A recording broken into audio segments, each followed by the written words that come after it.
From New York to Cleveland and now back to Philly's way. Home hasn't been a safe haven for the Phils. Home hasn't been a place where the Phils find themselves getting into a groove. They return home for a brief 4-game stay to begin recapturing that home field advantage needed for success. The Marlins, although beaten down and shorthanded, have other plans.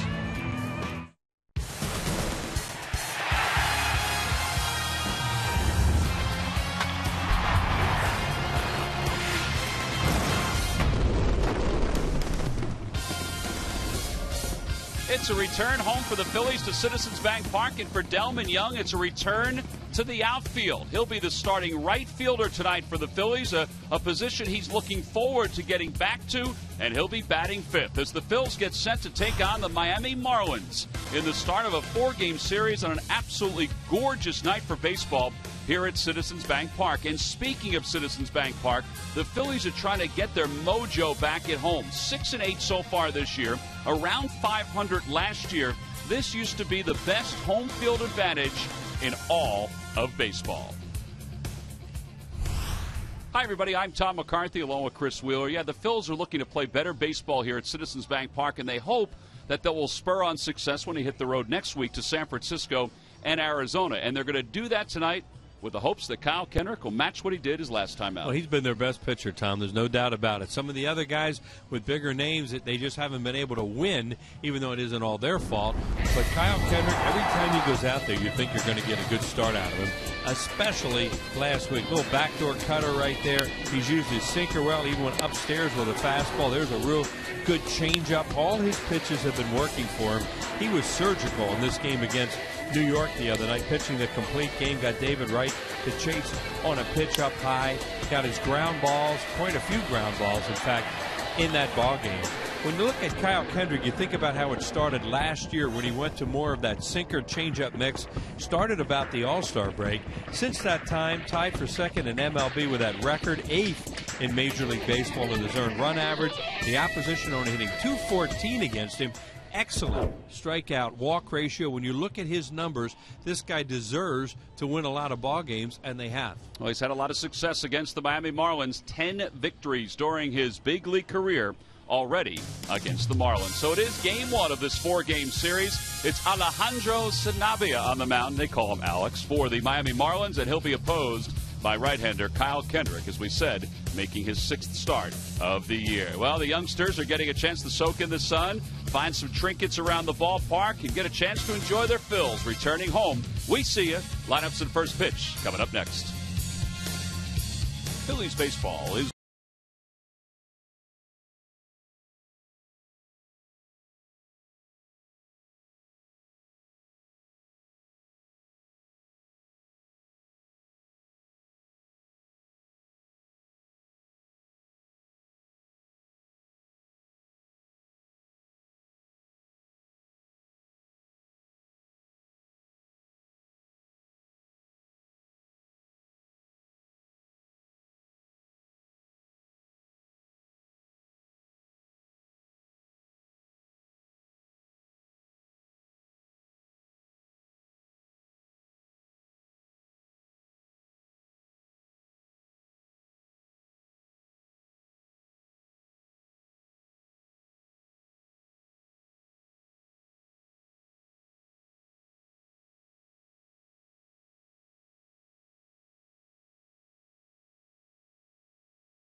Part of this ball game here at Citizens Bank Park.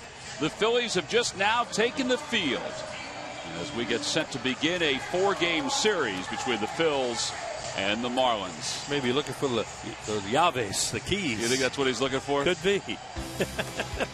He's hugging each and every one of them, hoping that they would he can coax the key back out of them. Let's take a look at the Marlins lineup. It's brought to you by Xfinity, your home for the most live sports. It's Pierre, Solano, and Polanco, followed by Greg Dobbs, Justin Ruggiano, Rob Brantley, and Marcelo Zuna.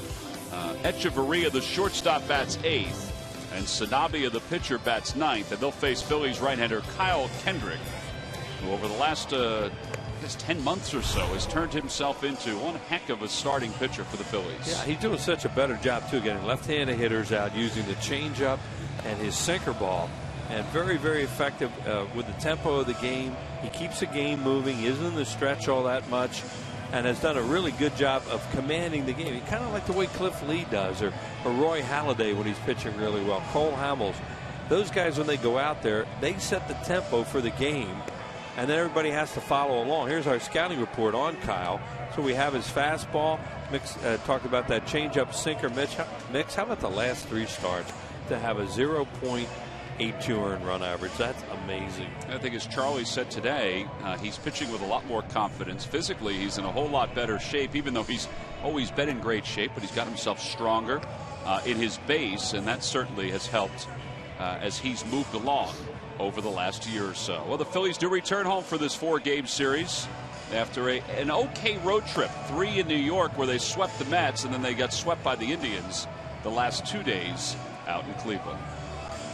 Time to take a look at our Mazda leaders. The active leaders in wins against the Marlins. Kendrick is second, tied with R.A. Dickey. Tim Hudson's first with his 14 victories. So on a beautiful night for baseball, we're ready to go. Juan Pierre, brightly clad jersey, digs in. Pierre is the everyday left fielder for the Marlins. Overall batting .222, no home runs, and 3 runs batted in. And the first pitch of the day is over for a strike, and it's 0-1. Juan Pierre had a nice year for the Phillies last year. Fans really like this guy. Just the way he plays the game the right way. He had a nice cheer when he came, a nice hand when he just came up. One thing you know about Juan Pierre, he's always at the ballpark early. In fact, he was the first one to step out of the dugout this afternoon at about 12:30 as the Marlins were preparing to take some early batting practice. 1 ball, 1 strike the count to Pierre. Michael Young plays in on the grass at third. Always look at the left-handed hitters in the lineup against Kyle Kendrick. There's only 3.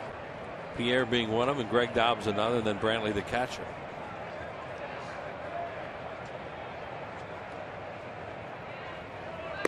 Outside, 3 balls and 1 strike. Juan Pierre's closing in on a milestone with stolen bases, so you know he wants to get on and run as soon as he can. 599 stolen bases. He's 8 for 9 so far this year. Takes a strike at the knees. It's 3-2. He almost had it the other night. He had second base stolen, but I forget who the hitter was. Took a strike 3 call, and that was the end of the inning.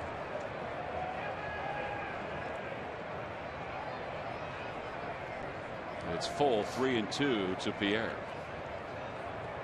Eric Kratz sets up toward the outer edge, and a fly ball foul over the Marlins dugout out of play.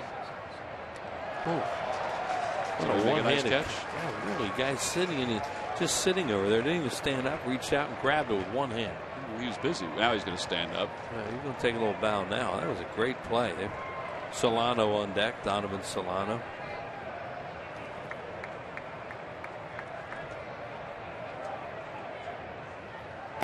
Low ball 4, and Pierre draws a leadoff walk. And as he goes over to first, we'll take a look at our cold hard fact, brought to you by Frost Brewed Coors Light. Juan Pierre aims to become the 8th player whose career started after 1920 to amass 1,000 runs, 2,000 hits, and 600 or more stolen bases. And they'll say the stats at that point, because some of the stats are a little bizarre when you look at them. You wonder, the rules were the same, but you wonder what the scoring rules were. quite honestly, they didn't keep every stat back then. And some of them are just so inflated, too. Here's Donovan Solano. He takes a strike. It's 0-1. It's like he's trying to help Pierre by taking a pitch there right down the middle, thinking, well, maybe he was going to run early. Boy, those unis are bright, aren't they? Yeah, they don't seem as bright for some reason down in Miami. No. They can light up the room.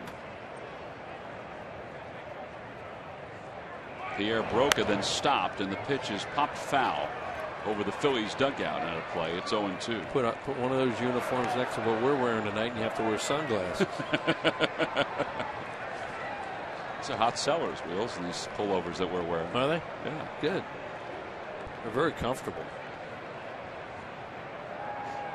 Solano, a .260 hitter, no home runs, 4 RBIs. He was 5 for 14.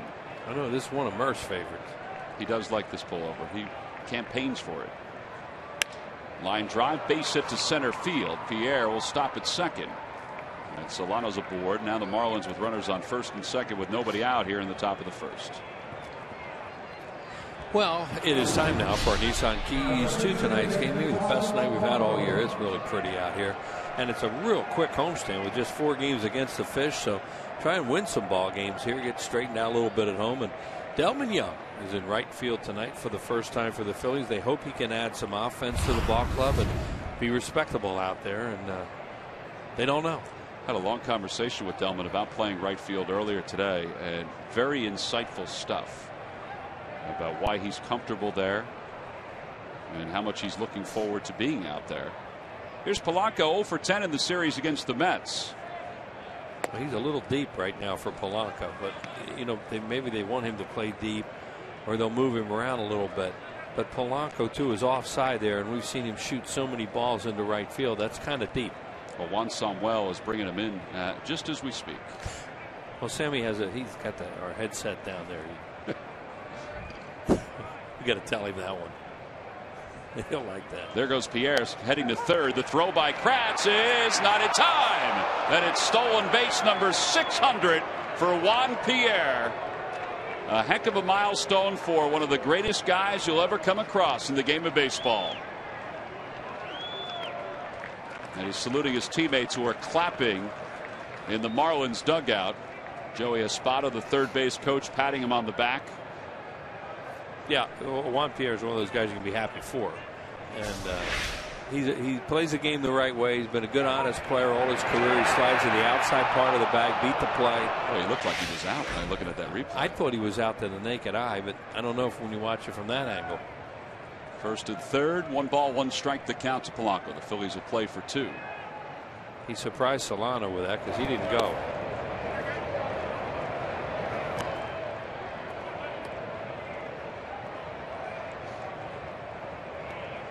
So the double play still in order for a guy hitting who hits into a lot of double plays or has the potential to.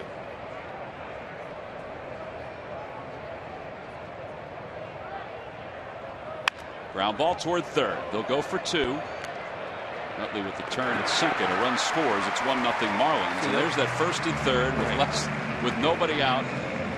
And you got to go. But the point, Solano should have been at second. Right. When Juan Pierre steals that bag, he's got to watch that because he's doing that on his own. He needed to be at second, but he kept the double play in order for the Phillies, and they're going to go get the double play. Pierre's going to score, and they get 2 outs and give up a run and potentially stay out of a bigger first inning.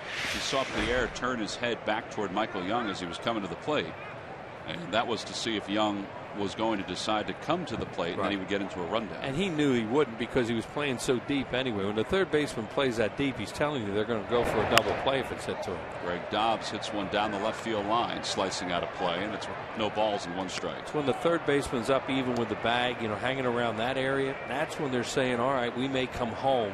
And that's when the guy has to be aware of getting in the rundown play. People are really going to be well versed in this play. Big time. This season. Big time. Used to be one of those things you'd see it once in a while. Phillies had 4 consecutive games where they had first and third with nobody out. They didn't run it well for 3 of the 4. On the inside corner to Dobbs, 0-2.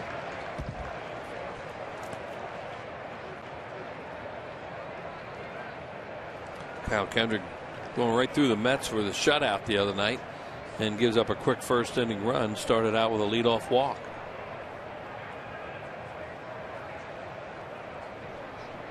The 0-2 pitch. Ground ball foul.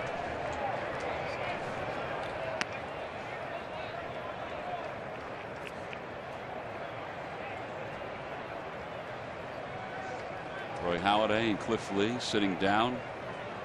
Those are the starters the last 2 days out in Cleveland. Doc had a side session today in preparation for his next start. 0-2 pitch from Kendrick. Now toward the hole, and that's going to find its way into left field, a base hit. He just made a mistake with it. Greg didn't hit it that hard. Greg Dobbs didn't hit it that hard, but it was a high changeup, it looked like. And just that thing dives down and away. He's probably got a rollover ground out to end the inning. But watch it just stay up in the zone enough that he's fooled, but he can still hit it off the end of the bat because it's elevated and get a base hit out of it. Found a hole.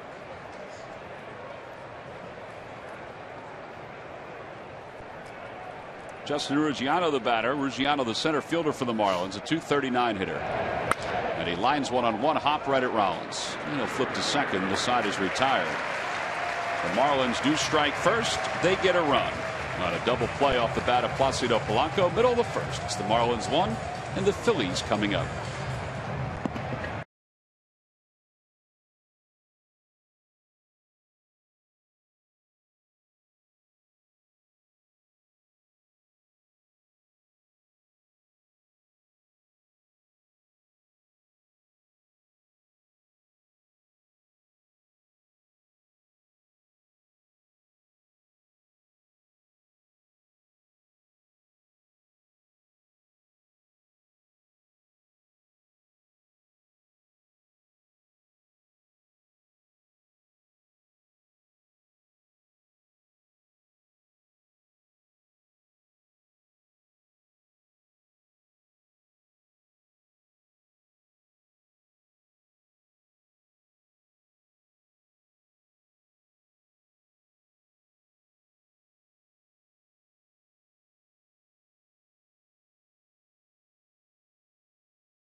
Our market for children's charities, the 8th and 9th. So mark that down to your calendars. We'll be away out on the West Coast. And the beautiful day has turned into a gorgeous night. Let's take a look at the Phillies starting lineup. It's brought to you by Xfinity, your home for the most live sports. Leading it off at shortstop, Jimmy Rollins. Chase Utley bats second. Michael Young hits third, followed by Ryan Howard and Delman Young. Dominic Brown, the left fielder, bats sixth. John Mayberry, seventh. Eric Kratz does the catching. He'll bat eighth, and batting ninth and pitching is Kyle Kendrick. And they'll face right-hander Alex Sanabia, the 24-year-old from Chula Vista, California. He's 2-3 with an ERA of 4.85, and Wills, he has allowed a lot of base runners. That's a lot of base runners right there. That's 48 base runners, not in counting if he would have any hit batters or anything else. That's his fastball. It's pretty decent. Slider, he has a real good changeup. Career against left-handed hitters, 236. However, 340 this year, so not as effective as he has been in other years against left-handed hitters. But normally when you see a left-handed hitter struggle with a guy, a right-handed pitcher, is because he has a good changeup. Well, he'll face Rollins, Utley, and Young to begin the bottom of the first. Marlins have taken the early lead. It's 1-0. Rollins 4 for 18 on the road trip. Throws bunt, takes strike one. It's 0-1. Say Sanabi, they're kidding around calling him Houdini tonight. That he can get out of some stuff. He has base runners, but he evidently has some intestinal fortitude, or as we say in Philadelphia, 42. Inside and low, 1-1. He really, they say he battles, and that's one thing they like about him.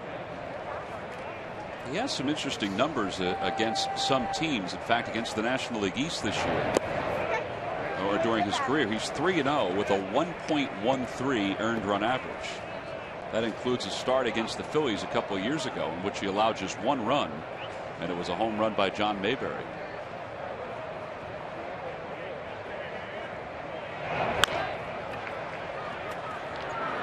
Jimmy Rollins retired on the chopper to second. The Lucky McDonald's Phillies home run jackpot contestant is Lynn Nuss of Levittown. Phillies hit a home run in today's ball game, and Lynn will win $200.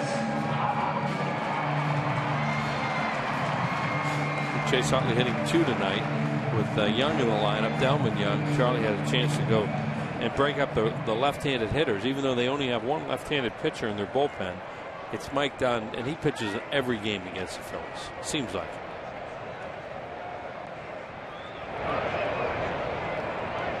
Utley is 0 for 3 against Sanabria.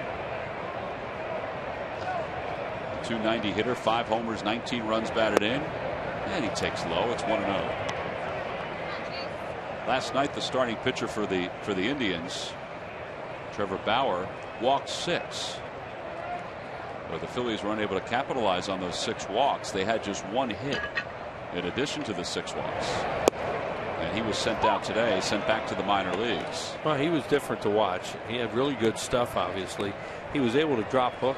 We mentioned it during the game several times, the way he would drop a hook on somebody out of nowhere. And I guess effectively wild is a good way to talk about the way he was, but he could have walked more batters. Utley pulls it toward first, and Dobbs to his left. 2 ground outs for Sanabria. That was his changeup, and you could see Chase Utley fooled by it way out in front, just hooked the weak ground ball. Mike Redmond is the first-year manager for the Marlins. Off to an 8-20 start. He managed last year for the Blue Jays in Dunedin in the Florida State League. They almost had a 4-game winning streak. They let one get away against the Mets yesterday.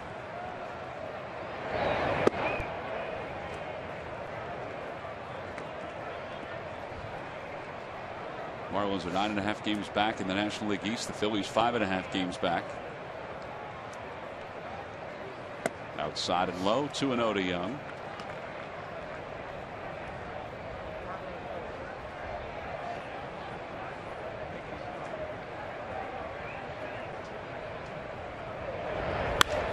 Out toward left center field. That's pretty well hit. Going back on it is Ruggiano. That one is off the base of the wall. Ruggiano plays it well and holds Young to a double. One of the best balls we've seen Michael Young hit this year. That thing was really smoked. If he pulls it, he has a home run. And Ruggiano played that thing like he's been out there before. Because that's what you have to do with a ball out in that area, is try and cut off that angle where it could get by you for an inside the park home run. Got a real good swing and a pitch up. See, it hits right off the State Farm sign there at the base of the wall. And there it took that crazy carom. He did a tremendous job anticipating where that thing could go. And look at him head right over towards the warning track, cuts it off, holds him to a double. Sometimes you know, we've seen it before. Outfielders will get too close to that wall. It'll shoot right past them, triple or inside the Parker. So Young's at second base. Here's Ryan Howard.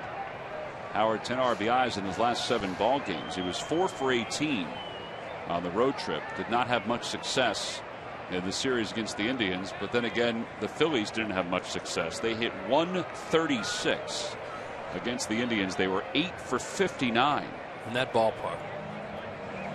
Runner at second, they have to go over the signs a little bit. Interesting defense where they're playing the shortstop, playing him on the shortstop side, so they don't have the 3-man overshift the way you see on Howard a lot of times, especially against right-handers.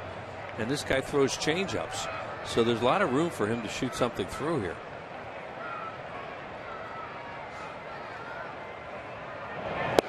Howard takes low, 1-0.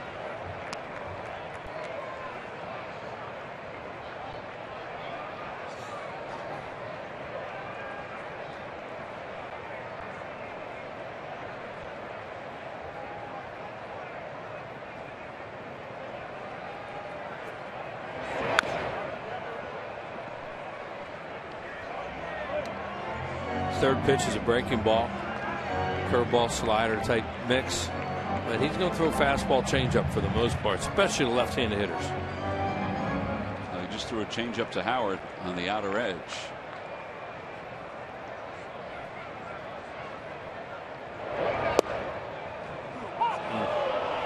is a tough pitch if you're a hitter. Yeah, it's a sinker. And he thought it was low.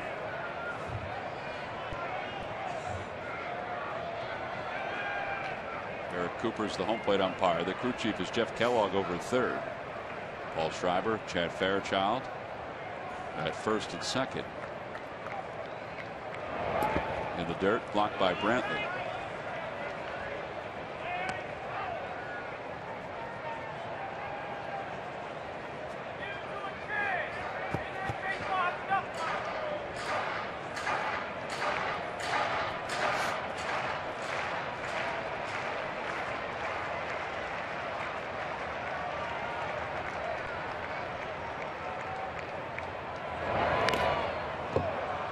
They threw Howard another changeup, and he got a piece of it to stay alive. Yeah, that's his money pitch. Get left-handed hitters out, especially. They were playing Ruggiano straight away in center. You rarely see Ryan Howard played straight away by any center fielder. Normally, there's a big overshift one way or the other. But right up the middle, and they're playing the shortstop right up the middle too. 2 balls, 2 strikes the count. Inside, 3-2. Base open with a right-handed hitter on deck. You can almost book something, a fastball out of the zone or a changeup here, because he's not worried if he walks it.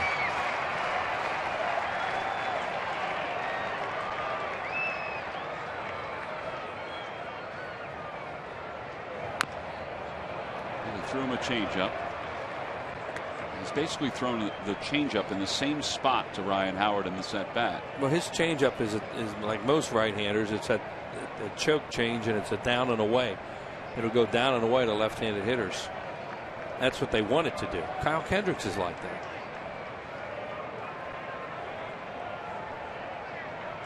It's turned into a 17-pitch first inning, and now Howard asks for time.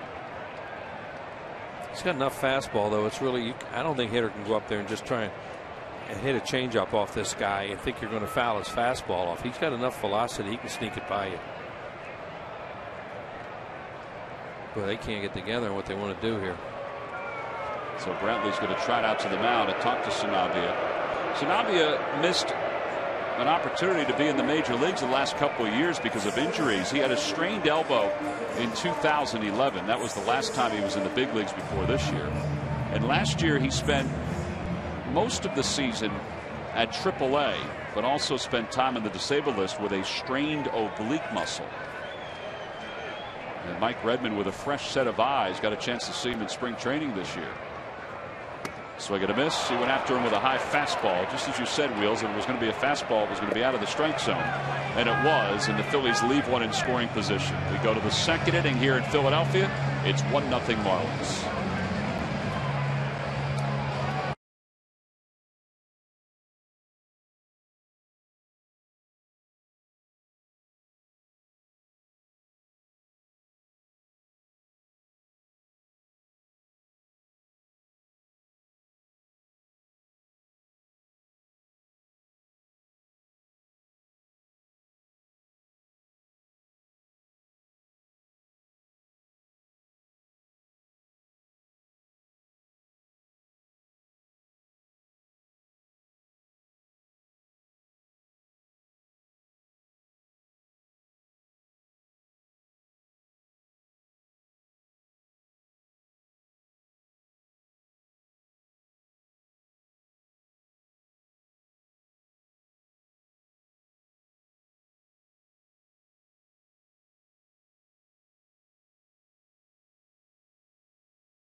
Saturday and Sunday. Sunday, StubHub Mother's Appreciation Day at the ballpark. Chase Utley tote bag free to women 15 and over. Order your tickets now by going to Phillies.com.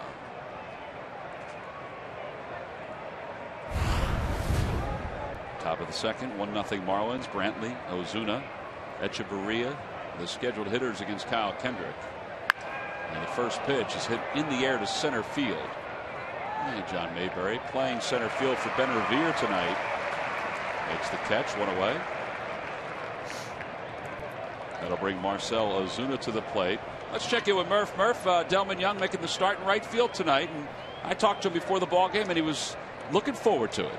No doubt about it. He is excited about it. And I think the Phillies organization is excited about it, getting a chance to see what Delmon Young can bring out there in the field and what obviously he can do up at the plate. You know, talking with Scott Profrock a couple days ago about what they saw down in spring training, or excuse me, in his rehab assignments, was that he's going to go out there and he's going to make the plays that he's supposed to make. And, you know, Scott said he's still trying to figure out, he thinks, what he has with that repaired ankle. And, you know, maybe he has to take different routes to balls that he didn't have to before. So he's still trying to figure that out. But they're very hopeful that he's going to figure that out very quickly. I talked to Delmon yesterday, and he talked about just getting a chance and doing the best he can and figuring it out as he goes along.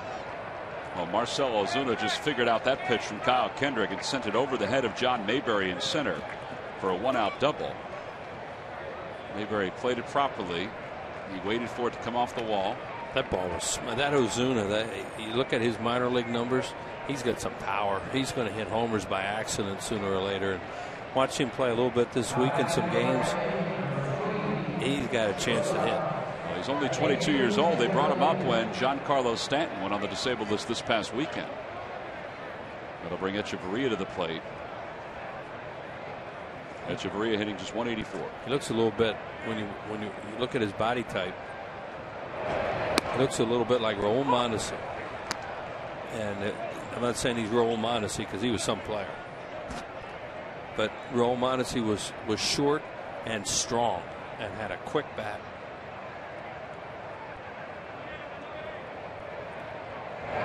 Echeverria lays off. It's 1-1. Kendrick's trying to find something tonight. He's not sharp. He's struggling with his location. He's pitched so well lately that you get the feeling that, well, you hope that he'll find it.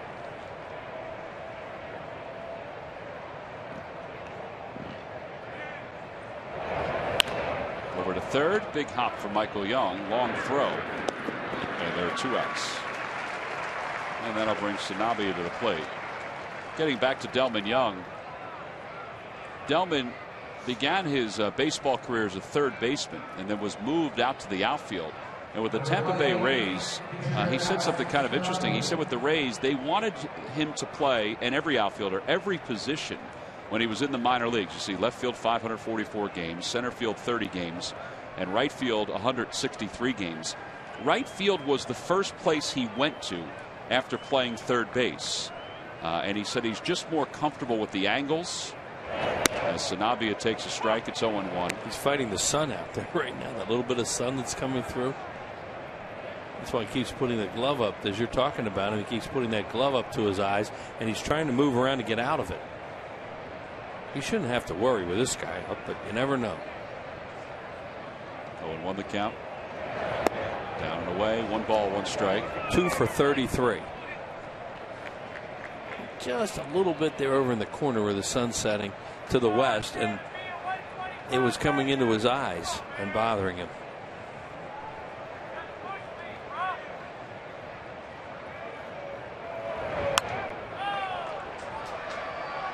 Sanabia is not a guy that is known as a real good hitting pitcher. You know, as Tom was mentioning, they don't want to play Young too deep, I guess, but he's too deep for this guy.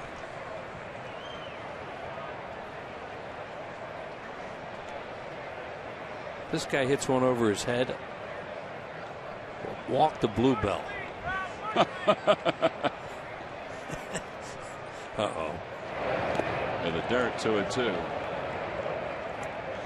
I'll pull up the story about Jim Rooker. Yeah, that was great. Walking back from Pittsburgh, or walking to Pittsburgh, which was it?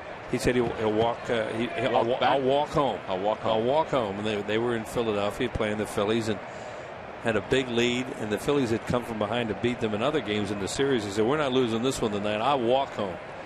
Steve Jeltz hit 2 homers that night. The Phillies won. He stays alive. It remains 2-2.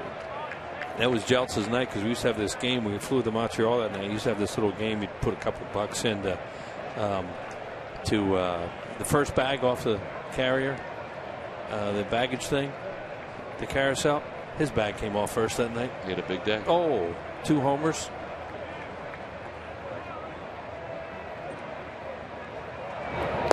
He got him. A foul tip. First strikeout for Kendrick. Get the drive home. No runs, 1 hit, 1 man left. We go to the bottom of the second. Phil's looking for a little offense.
To enhance your game experience on your computer, smartphone, or tablet. Get in-depth stats and join the social buzz. Plus a new interactive feature. Your vote will determine tonight's player of the game and game live only at csnphilly.com. Delvin Young leads it off here in the bottom of the second. Young was 2 for 6 in the 2 games against the Indians. Playing him the other way, and he does drive the ball to right and right center. That's been his history. See the defense with the center field Ruggiano is playing. Big gap in left center field. That was a changeup for strike 1. It's 0-1. Boys, Eric Cooper's strike zone is low tonight. What it is.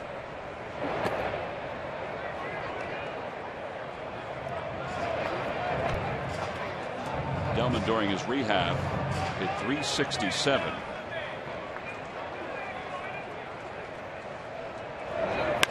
Hits that one toward right center field. On the run is Ruggiano. Also out there is the right fielder Ozuna. It's Ruggiano who puts it away.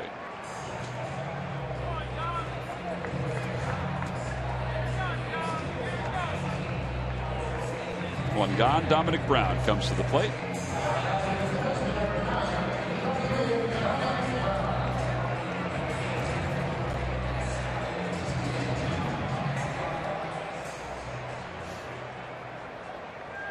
Brown was 5 for 20 on the road trip.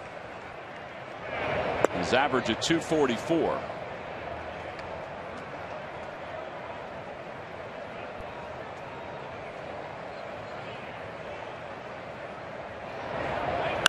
And a line drive toward right field. Ozuna got all turned around. It's a bullet out of the ballpark. A solo home run. It's a 1-1 game.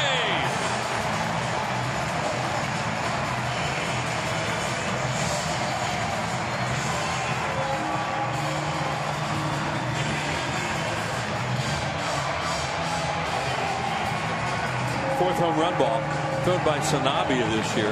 That looked like a fastball up a little bit. You were describing that, Tom.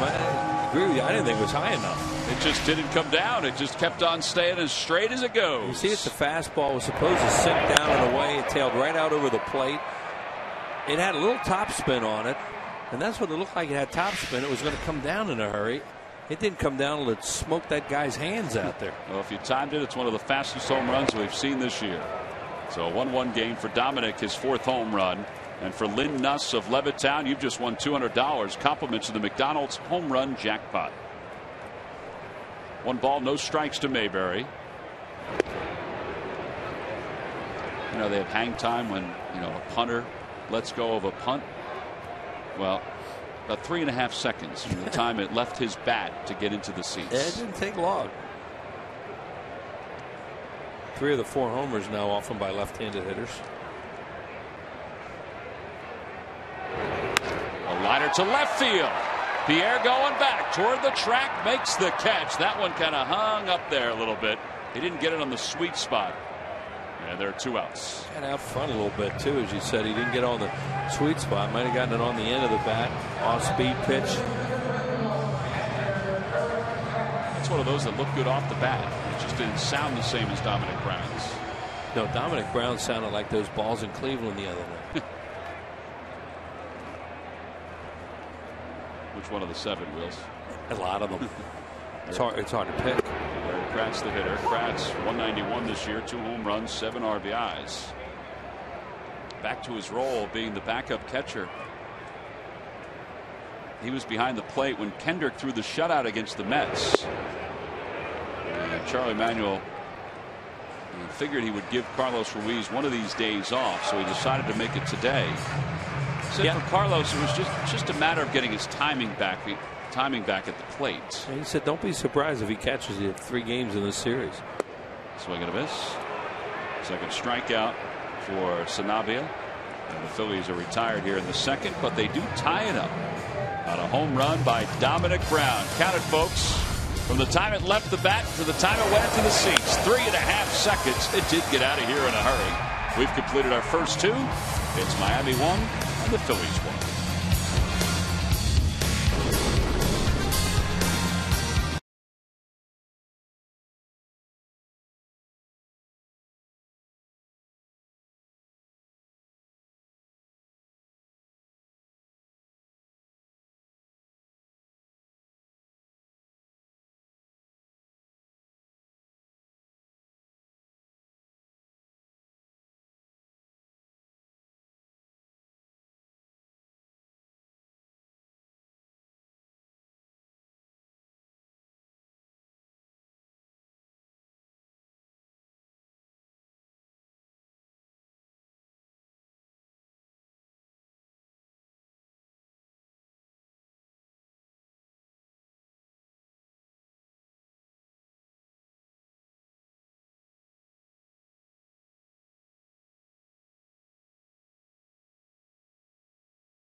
Log on to Phillies.com, go to the fans section for all the information, and please submit your answer on the subject line. Wheels, here's the question. What is this? What are you up to?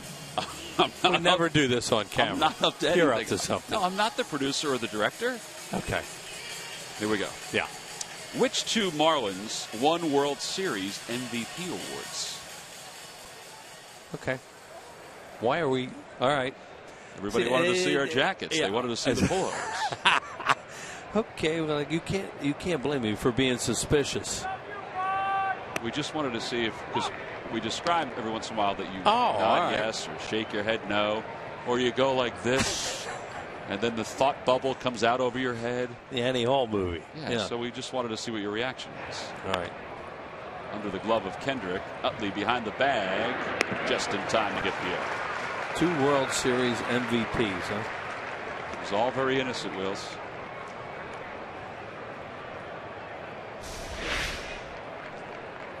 You want to see Kyle throw ground balls. And there's one right there. The mound really slowed that up nicely for Chase Utley, who threw Juan Pierre out easily.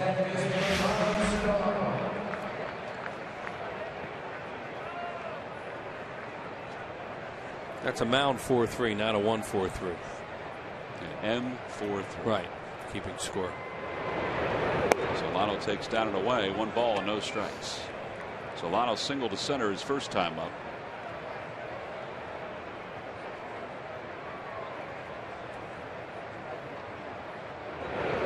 Phillies played the Marlins down at Marlins Park earlier this season, and Solano was 8 for 21 in that series.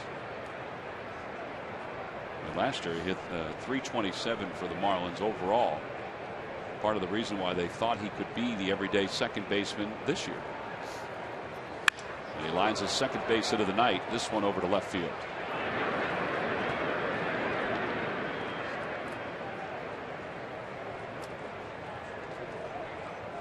Well, live right now at Phillies.com, a great experience and collectible private fielding clinic with Jimmy Rollins. Round of golf for 3 with Hall of Famers Mike Schmidt and Steve Carlton. Baseball set autographed by 20 members of the 500 Home Run Club. It's the fantastic auction. It benefits Phillies charities. Check it out now at Phillies.com.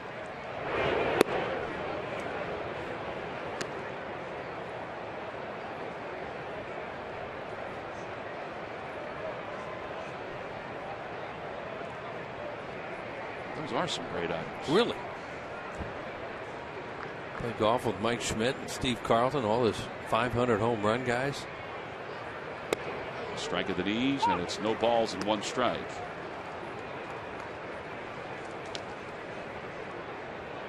Monsalvo doing a lot. They're trying to bring Delmon Young in again with Polanco, because Polanco's a guy more likely to hit a ball in front of you than hit it over your head in right field. And you see Sammy bringing him in again.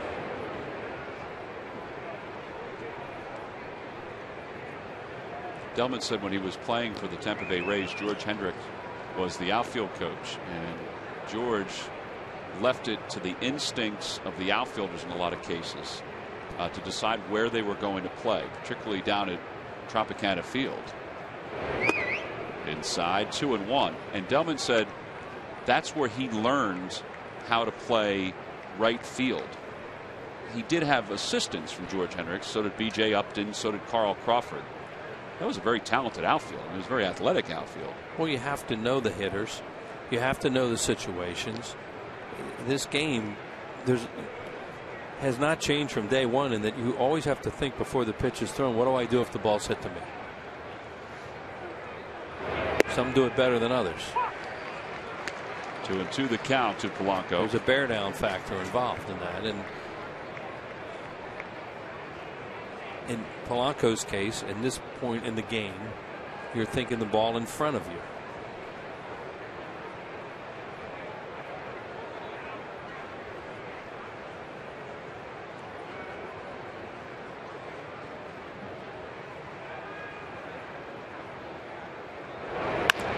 Through the hole on the right side, a base hit. Solano will stop at second as the throw comes in from Young and put runners on first and second with 1 man down. And Greg Dobbs will be the hitter. Well, that ends an 0 for 11 stretch for Placido Polanco. Dobbs squirted a single through the left side his first time up.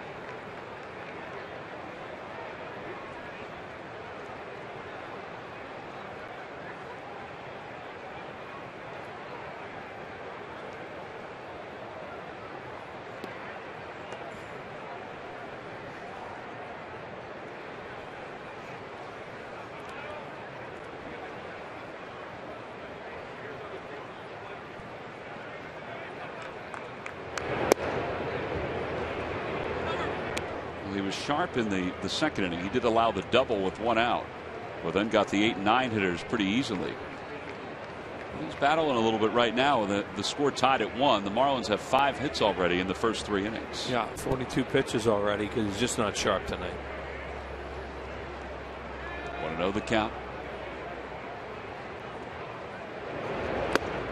But what you want to see from a pitcher, they're not sharp all the time. Even the great ones go out there some nights and they got to make it up a little bit. And Kyle Kendrick, you hope, is getting to that point where he comes out on a night like this and can't quite find it early, but can still compete, and that's what he's trying to do. Learning the game there, Wheels. Yeah, no, see what you do. You want to move that outfielder in a little. Play double, play depth.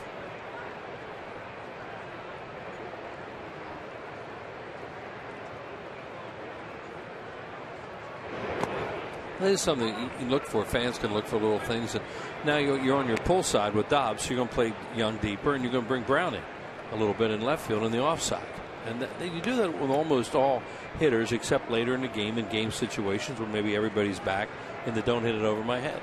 Yeah, left-handers is the reason Delman Young said he likes to play right field better than left field. He said because there's some left-handers, because if he plays in a little bit, that they can shoot the ball over his head. Not a guy like Dobbs, but a guy like, let's say, Juan Pierre. As that ball was hit down the left field line and out of play, and it's 2-2. He said if you're in right field, he's found, and this is just Delman talking, that there are right-handed hitters that for some reason can't put the same barrel to ball and hit the ball over your head the way a left-hander, let's say a guy like Juan Pierre, can do. Not a big left-hander, you know, a left-hander that you're usually told to play in for, and then you have to go back on those fly balls. So it's all a matter of comfort. Yeah. Never heard it put that way. Foul tip, and Dobbs is struck out. 2 strikeouts for Kendrick. That's a good fastball he threw there. That had some life to it. Whether it was a sinker, he cut it a little bit. But it really fools Greg. Dobbs is trying to hold up. That cut a little bit at the end. I think that's what fooled him, because he thought he had a strike he was swinging at. By the time he swung at it, it was out of the zone. He missed it. Late movement. Nothing like it.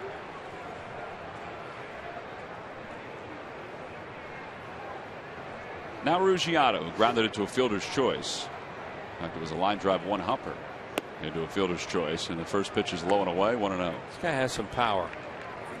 Without Stanton, you know, they're looking for somebody in their lineup that can pop one, and he's hitting 4th for a reason, or 5th. He's in that one of those spots. Change up inside, 2-0. Toyota Major League Scoreboard. Nationals are shutting out the Braves 3-0. They finally beat the Braves last night. Now they already have 5 hits in tonight's ball game, 2 by Denard Span. It's Dan Herron pitching for the Nationals.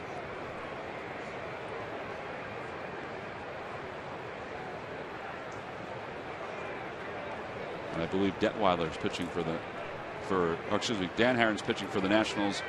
Tehran's pitching for the Braves. 54. Low, 3-0. All changeups. 3 straight changeups. Now they don't want to throw him a fastball right down the middle. His pitch count kind of high, and not a great ratio early in this one.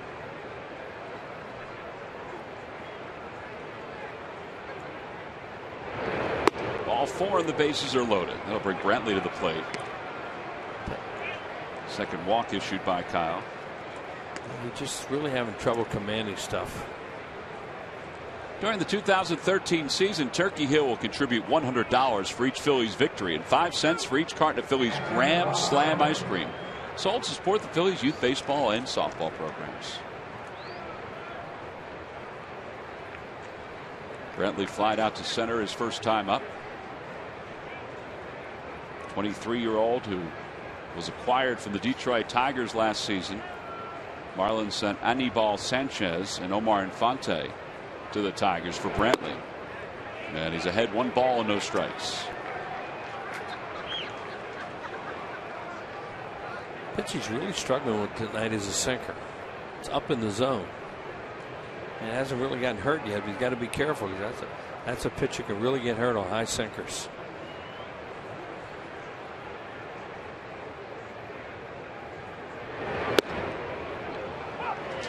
Delayed call from Eric Cooper. Brantley was already stepping out of the box. Well, he's been back there tonight, and he's thinking, since when's that a strike? You mentioned earlier that he's kind of been low ball umpire here tonight, and he got a high strike there.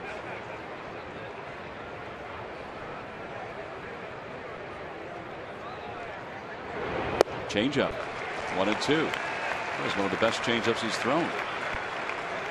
Partly because it looked like Brantley was looking fastball with Solano over at third. And also because the count wasn't 2-0, it was 1-1. Polanco at second. And Ruggiano around at first. Trying to get out of a bases loaded jam here in the top of the third. And a fastball called strike 3. Two-seamer came back over the inside part of the plate. There's really no arguing that pitch if you're Rob Brantley.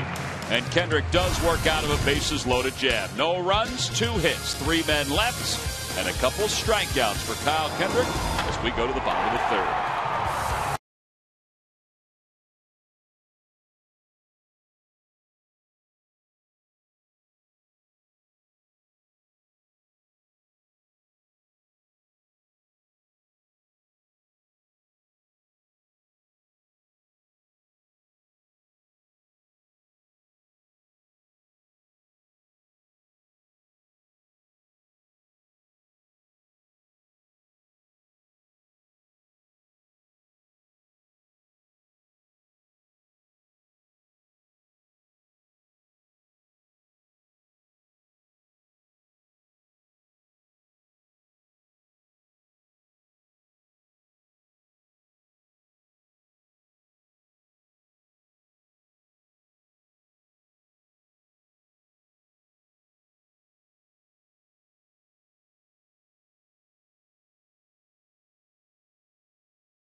The triple play provider of your Phillies. By McDonald's. I'm loving it. And by Nissan. Choose Nissan today for great offers on our most innovative lineup ever. Shop at ChooseNissan.com. I think somebody's celebrating a birthday today. Happy birthday. It does say birthday girl on that ribbon. Yep, they're having fun. Just a night at the yard. Kyle Kendrick leads it off. Kendrick hitting under 100 this year. He's 1 for 11. And he's ahead 1 ball and no strikes. Yeah, 1 for 11. He has some hitting ability too.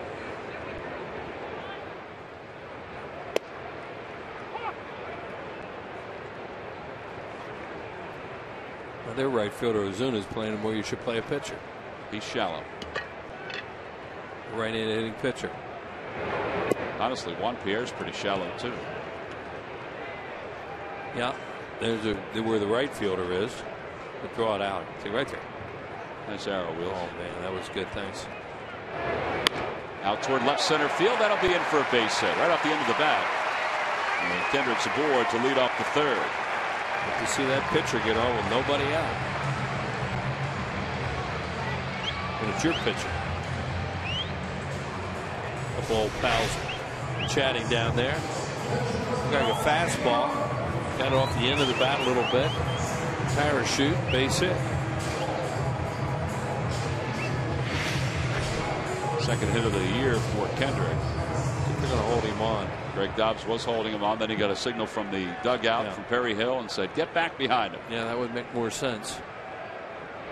Rollins is swinging a miss at a changeup. Now, Dobbs is going to come in and make sure Sanabi knows what he's doing, because if he were to fake a throw over there, it's a balk. So you want to make sure your pitcher knows that you're not going to be there. And Kyle will lead out toward the edge of Dobbs. Well, what they have him doing is just being in the area so they're not all the way back where you're saying, well, go ahead and run, because a guy like Kendrick's athletic enough, he could steal the bag the way that Lee tried to the other night. But the key is to make sure the pitcher throws the baseball. Rollins behind 0-2. He grounded out to second his first time up. And he breaks his bat. Nice play by Dobbs. He gets one, and now Kendrick is in a little bit of trouble. And he's tagged out for the second out. Well, Kendrick, he should have just kept going, because what his head told him, I think, was, oh, line drive, I got to get back. Well, if it's a line drive, you're out anyway. So when the ball's hit that close to the bag, just go. Line drive, it's all over anyway. Now, see right here, here's Greg makes a good play here, Dobbs, on the broken bat. Kendrick right there is watching to see if it's a liner or not. Well, it doesn't make any sense, because if it's right at the bag and it's a liner, you're dead. So that's a little bit of a base running mistake. Now, I don't know if he gets the second, if he runs hard right away, but he had no chance to get there doing it that way. After the leadoff single, now 2 outs. Utley's the batter. He takes strike one. Utley grounded out to Dobbs his first time up.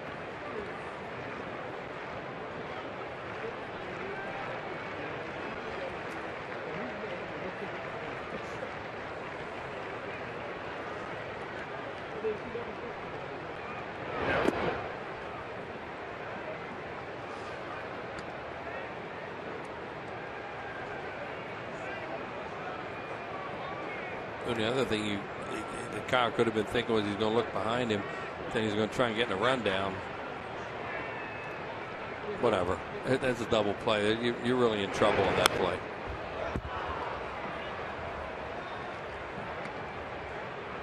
I was surprised that Dobbs was able to get back to make that play on the glove side. Well, the broken bat, as you described it, because it was a humpback liner. It wasn't hit very hard.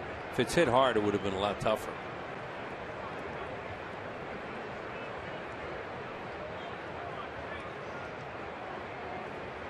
1-2 pitch to Utley. Swing and a miss. He got him with a changeup. Brantley gives himself an angle and then lobs it over the head of Chase Utley. 3 strikeouts for Sanabia. No runs, 1 hit, and nobody left. We go to the 4th, and Ozuna will lead it off for the Marlins.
Delivered in all the flavors you love by who?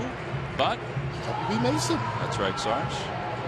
Welcome aboard as we go to the top of the 4th. You've spent the last couple of nights doing radio with Scott Fransky as Larry was out in God's country for a couple of days, attending to a family matter. Yep. And as we go to the top of the 4th, bottom of the order is due up for the Miami Marlins. I know you like young hitters. Well, Marcell Ozuna is a 22-year-old from the Dominican Republic who was called up from AA this past weekend. And he showed in his first at-bat that he's got a pretty sweet swing. Well, you can play in AA and a good hitter you can hit in the major leagues. That is for sure. Tough league to play in.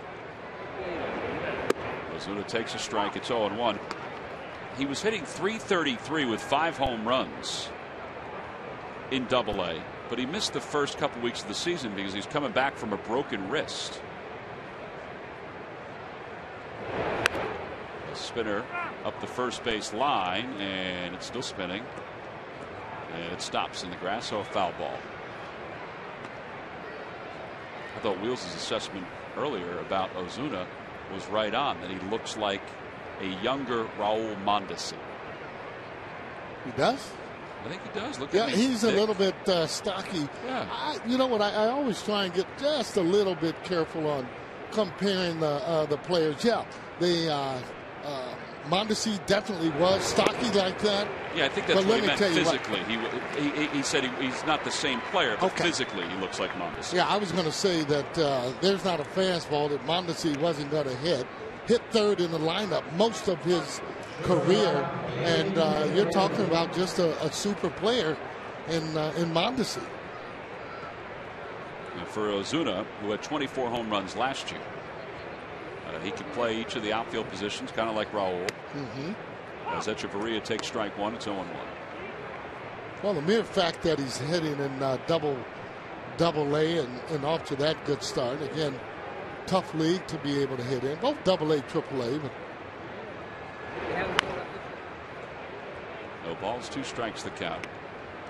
Just remember Mondesi being so stocky, and boy, could he run. He had a good arm from right field, left field, could play some center, and would hit the ball out of the ballpark.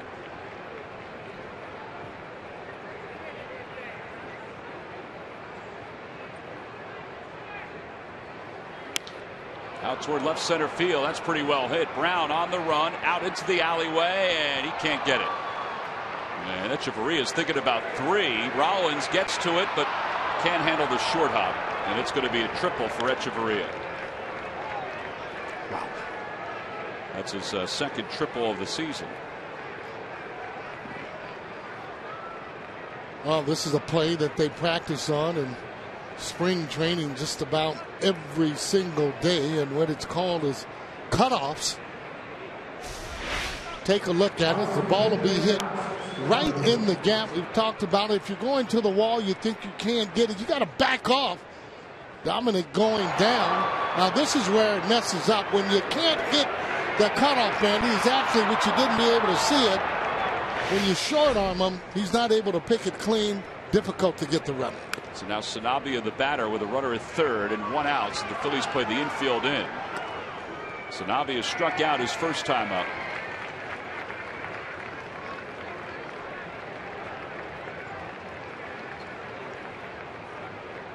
I thought for sure he'd have been out at third base, just the way the play was developing. And you're looking at J. Rowe as he's getting ready to catch the ball.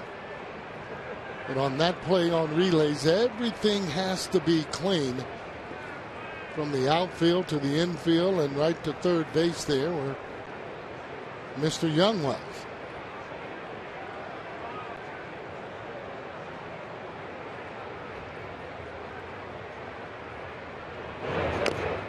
To the count, a foul ball. Needs a strikeout right here. Doesn't want him to put it in play.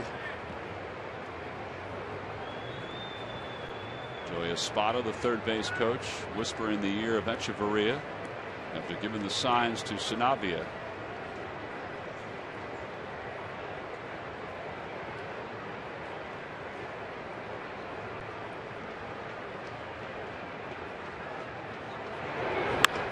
Toward first base, picked up by Howard. And now he's going to apply the tag. He cut him off before he could get to the bag. That's not a bad play. And Echeverria stays at third. Super grab there by Ryan Howard.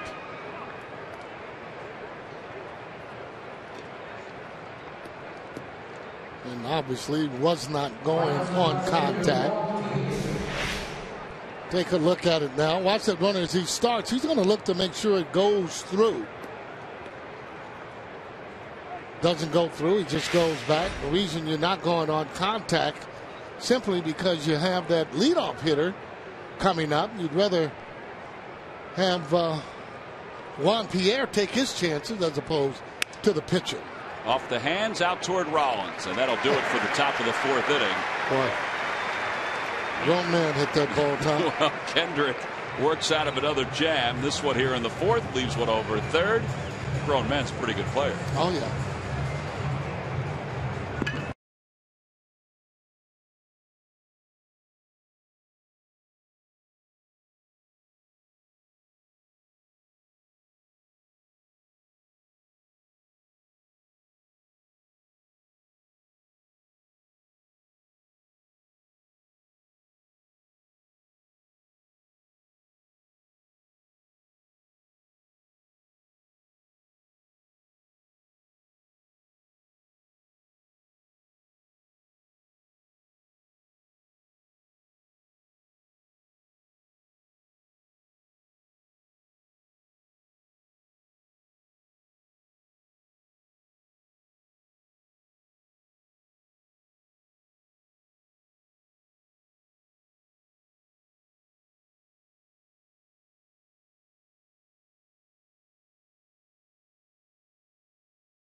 Further by Citizens Bank, where good banking is good citizenship.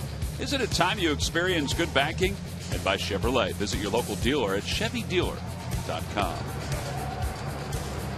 A look inside the Marlins bullpen.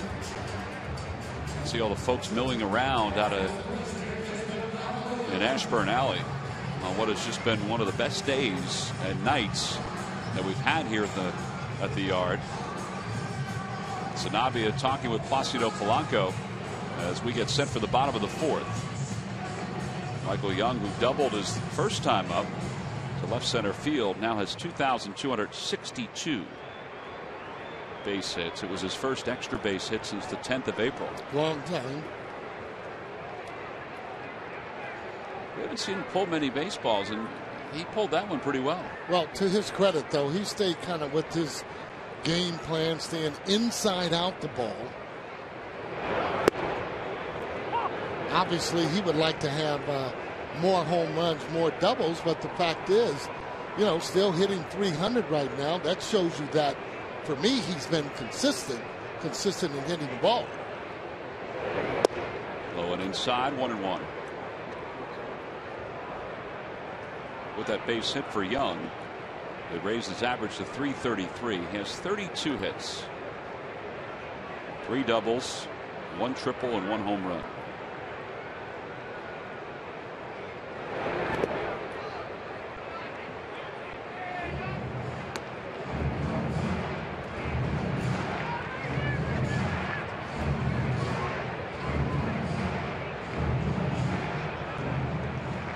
As long as you can have those 30 hits or more to start the season off, you should end up having a pretty good year.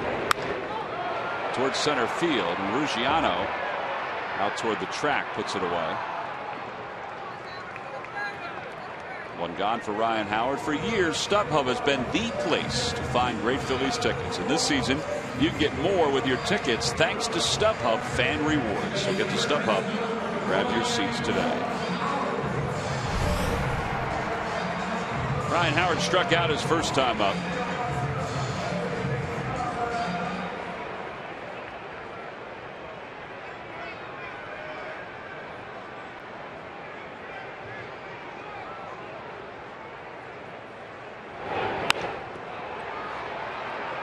Juan Pierre's got a long way to come for this ball, and it's going to drop in foul territory. There was no chance that Echeverria was going to get there. It was Pierre or no one, it seemed. Yeah. Well, that's because Pierre is playing more straight away than anyone else. That fastball, however, 92. This is the guy for me that Pike Field should be able to handle in terms of having good at bats. Obviously, any kind of pitcher on that mound can beat you on any given day. So far, doesn't have an exceptional pitch.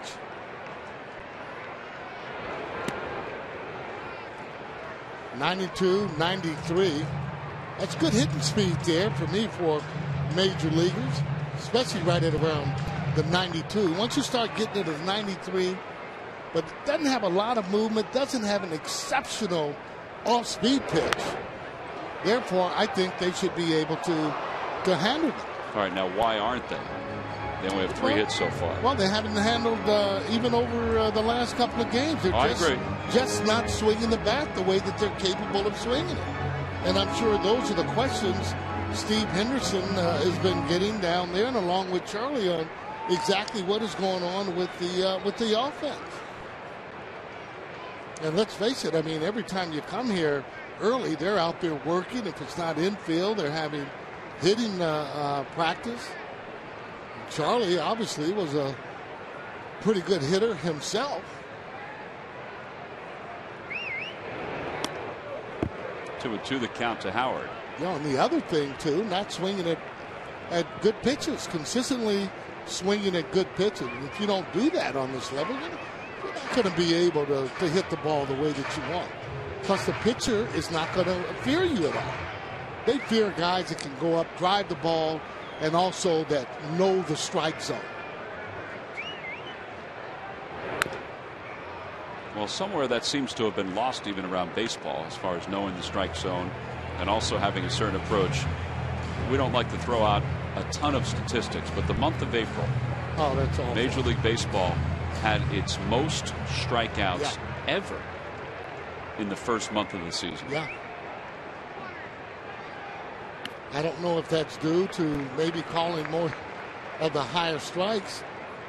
I want to think, again, for me, just looking at not only just this team, but some of the other teams, just some of the at-bats, some of the pitches that the guys are swinging at. From swinging at first pitch, that isn't their particular pitch. You know, not being aggressive when you need to be aggressive, 2-0. 2-1. Well, I'll tell you what Charlie told me today. He said part of it is that the pitchers, there are a lot more that throw breaking pitches and change-ups and fastball counts than back, let's say, 15, 20 years ago.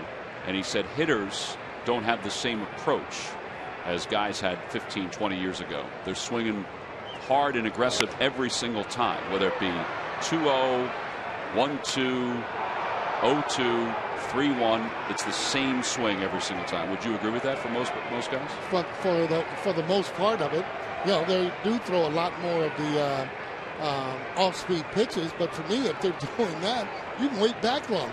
If I see a guy out there throwing 90, 91, he can't throw that ball by you. Well, that ball's well hit deep to left field. Pierre going back. It is gone! Just over the flower bed. And the Phillies take a 3-2 lead.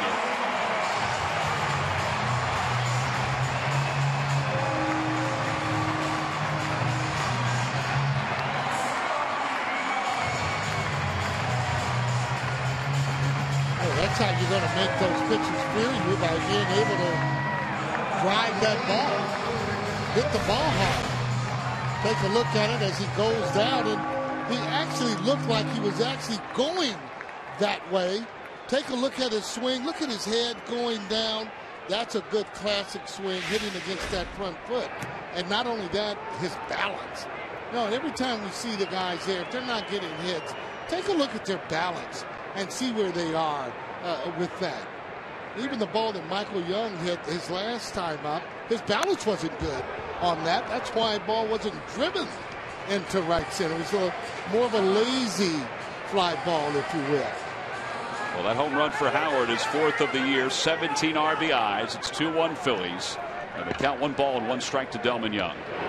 2-1 to Delmon Young. Well, I think what you saw Ryan do there was goes against what we were talking about, where he wasn't trying to pull it, he wasn't trying to muscle it down the right field line, he was trying to go with it a little bit.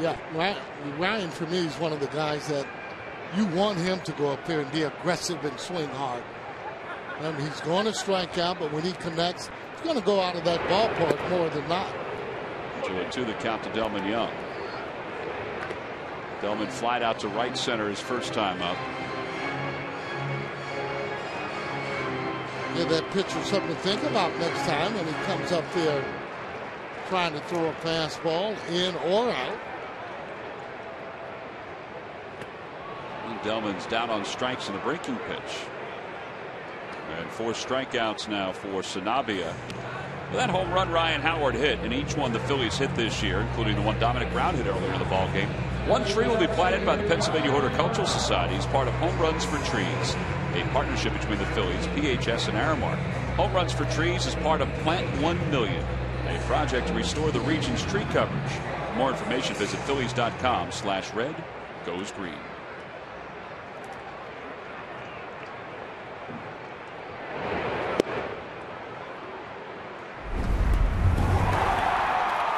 How about this in the second inning there?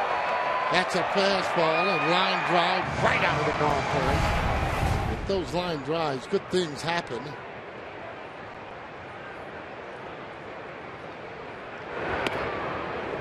One and one the count. Okay, all of a sudden now, what does he do? He's gone to that changeup. 84. That's what I'm saying, where you're able to dictate kind of the pitch you want to hit by what you do the previous at bat. 3 straight changeups. And that's the adjustment, you know, for the pitcher trying to get you out with something different. Surely not just going to pump fastballs right at you. Yeah, there are times when you have to go the other way once you have drove a ball out of the ballpark.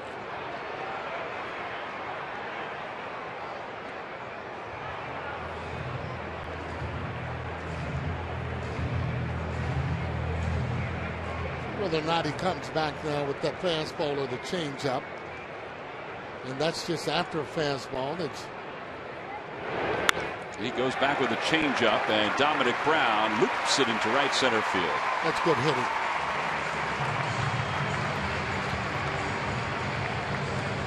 That's kind of what the guessing back and forth with hitters and pitchers go through. Pitcher thinking maybe he's going to look for another fastball. What's he get? He got a changeup, but the thing is, up in the zone, Dominic up to the task as he kept his hands back, a little bit off balance, kept his hands back, able to drive the ball.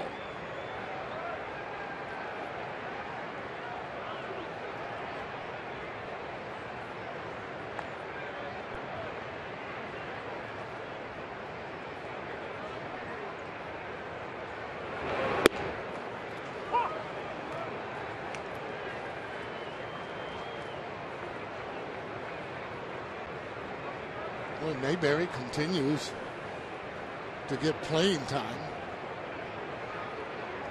And that's because of the threat to be able to get the ball out of the ballpark. That's what Charlie's looking for, some of those quick runs.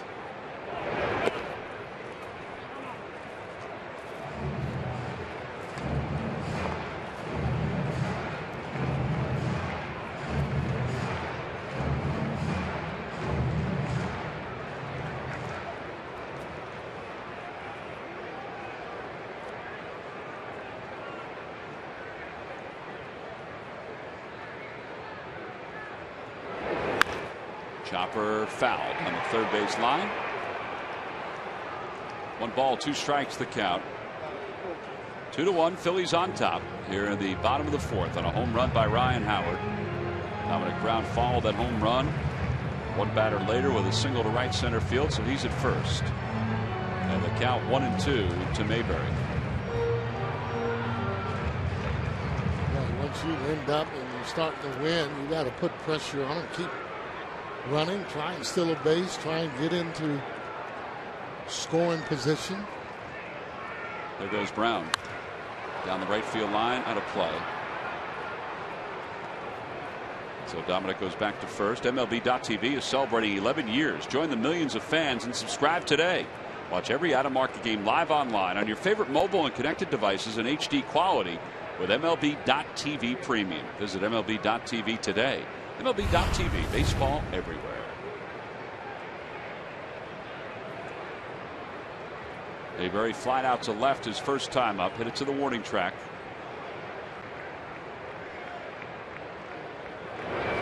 Lays off 2-2. Thought Dominic had a pretty good jump his last time, but again, that's put pressure on that opposition when you're running.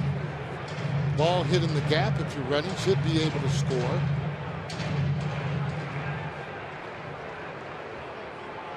These are the type of teams you want to more or less take the fight to them.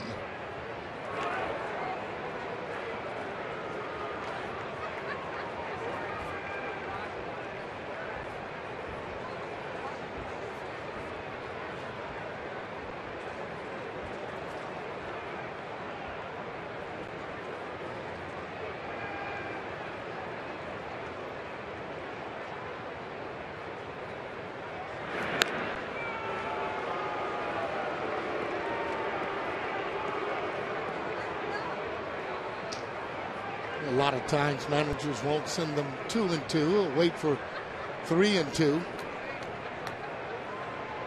Well, if you're a base stealer, though, you can get to that bag. You got to go for me. He goes. And another foul ball. He did get a pretty good jump there, too. Samuel has the time there that he's letting them know. Take a look at the jump. He's off and going, and you're right, another good jump. A little bit late on that swing there by John Mayberry Jr. Sorry, Tom. You have those two strikes on you. You do have to wait back. So you might be a little bit late every now and then on that fastball.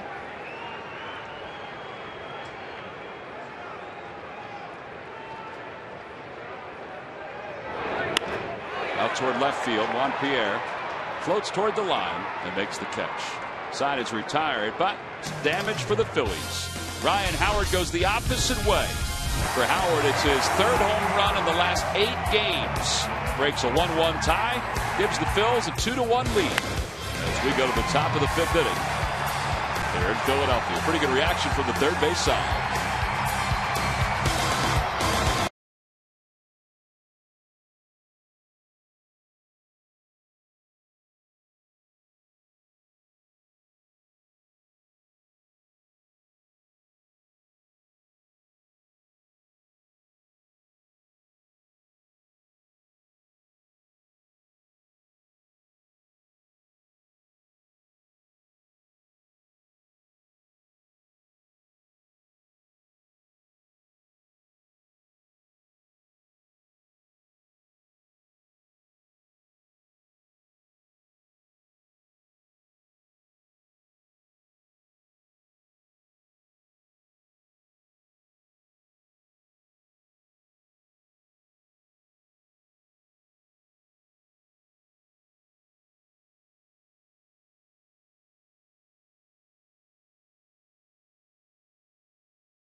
Wednesday the 15th at 1:05. All fans coming to Tuesday's ball game will receive the baseball cap. It's 10th Respiratory Asthma Awareness Night at the ballpark.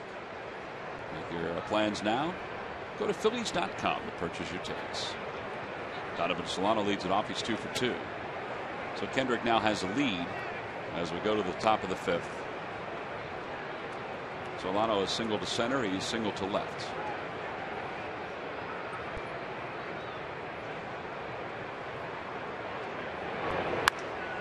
Down the left field line. It's going to hook foul and out of play. 1 ball, 1 strike. There's a good reason why you don't want to pitch high in the zone, especially when you don't have that velocity. You pitch up in the zone there, you got to be having 94, 95 plus. Anything other than that out over the plate, you're looking for trouble.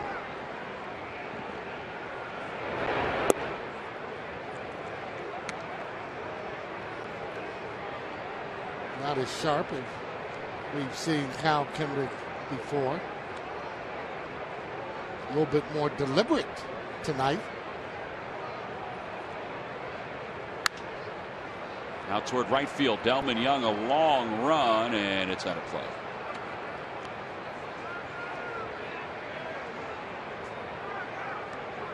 Two and 2 the count.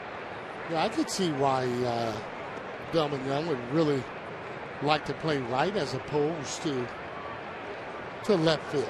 Definitely. You know, that ball gets on you a lot quicker in left field. Right field, the ball doesn't get on you as quick. Left-handed hitters that usually hit it. That ball is usually either hooking or out of the ballpark. Well, and he also, I don't know if you heard what I was saying before. He said in left field with left-handed hitters, let's say if Solano was a left-handed hitter, not a power hitter, but you have to play in a few steps, and then he'd be up and would show a burst of power, and you'd have to run back in some of these bigger ballparks, and he thought that was a tougher play. Yeah, well, that is a tougher play anytime you really have to go back. But the fact is, again, you're playing the counts, and usually the guys that won't hit the ball out of the ballpark, when they hit one of those kind of balls, it's usually in a hitter's count. You know, because other than that, they're really trying to just hit ground balls and line drives. Well, he did tell me that his plan was to play deeper in right field, at least to start. That ball hits right off Kyle Kendrick. He reacts quick enough to throw to first in time, and he slaps the turf. And I guess that's a little affirmation that he's okay, although Rich Doobie and Scott Sheridan are going to trot out to make sure. That ball was scorched off the bat of Solano. Boy, it sure was, and he got right on it like a cat. Not only getting on it, really making a good play as he kind of walking away from everybody. Kind of turned his body just a little bit, though, but look at that throw. Look at that one-handed grab as he pounds that turf there. Saying, all right. Doesn't hurt as much when you get the out.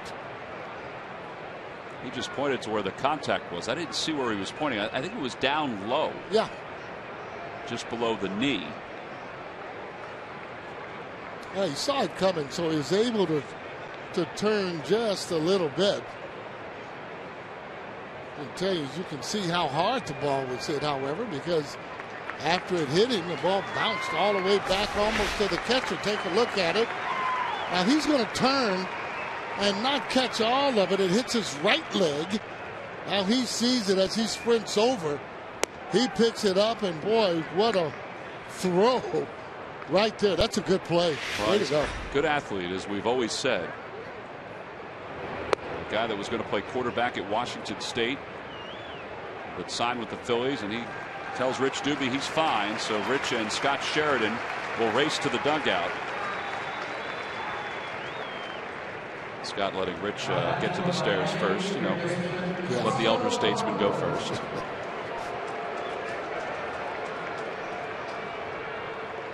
Yeah. Now Polanco is 1 for 2. That's the right thing to do, huh?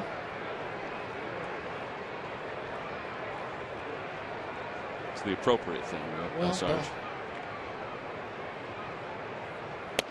On the outside corner, 0-1. Well, you hate to have the older guy fall all the way down on you. This way he can go himself if that's what's going to happen. I guess I really never looked at it that way. Well, I'm sure he's going to hear about that, though. Outside, 1-1. Kind of shows you what players are made out of when they don't have their good stuff and they're able to go out there and battle.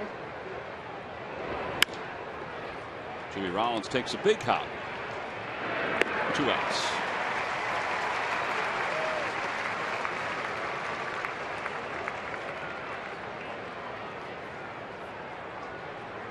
Getting ground balls, that's when he's at his best.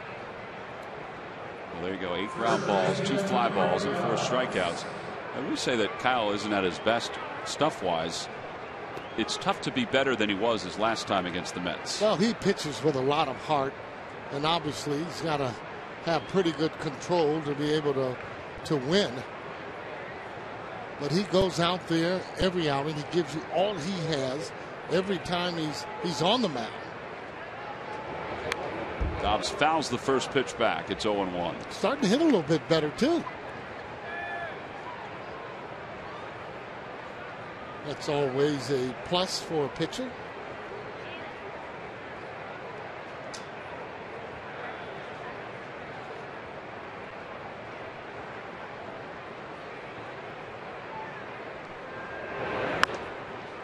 Popped up near second base. Chase Utley on the infield grass. And it turns out to be a pretty comfortable inning for Kyle Kendrick after he took that liner off his leg. 1, 2, 3 go the Marlins. We go to the bottom of the 5th inning. Eric Kratz will lead it off for the Phillies.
Lead off in this inning, getting the start tonight instead of Carlos Ruiz, really for a couple of different reasons. First of all, Charlie was saying that when Carlos was doing his rehab assignment, never really played more than 3 games in a row, so wanted to give him a little bit of a break. He said, but also, let's be honest, Chooch, obviously his swing is not there yet. Seems a little bit off balance, a little bit behind everything, so he wants him to kind of focus in, maybe, watch a couple pitches, playing up here at the Major League level, and perhaps get into the flow. And also, Kyle Kendrick and Kratz have worked well together. So for those 3 reasons, he thought he'd give Kratz the start tonight, guys. Yeah, and I think going back to the hitting part of it, minor league pitching is different than major league pitching. And I think both Delmon Young and Carlos Ruiz have adjustments that they're making on this level the first week they're back. Yeah, I think a lot of times when they come back, they want things to happen too quick. They want it to happen right away. And I think last night, Carlos coming on the plane, and just talking with him just for a second, kind of realizing what he needs to do now, and that is let the ball travel as opposed to trying to go out and get the ball. Eric Kratz hits it hard but foul, and it's 1 ball and 2 strikes here in the bottom of the 5th. Now, a good thing, and Murph, I know you've talked to Carlos about this too. Good thing is he feels good health-wise. His legs are good. His body feels strong, and that's a good thing as we move forward in the season. Yeah, absolutely. And people were questioning today, well, he's only played 3 games. Why does he need a day off? And, I think really it had a lot more to do with maybe sitting in that dugout and watching some major league pitching for Charlie Emanuel. And he also said, look, and this also gives Carlos an opportunity to play, back-to-back Saturday and then Sunday, the day game. The day game's a little bit later, a 2:35 start rather than that 1:30 start. So it gives him a chance to play in both of those games as well. So for all those reasons, Eric Kratz in the starting lineup tonight. Kratz, who struck out his first time, has it 1-2. And that's good, though. I mean, even early on, giving guys days off will only make it stronger for them toward the end.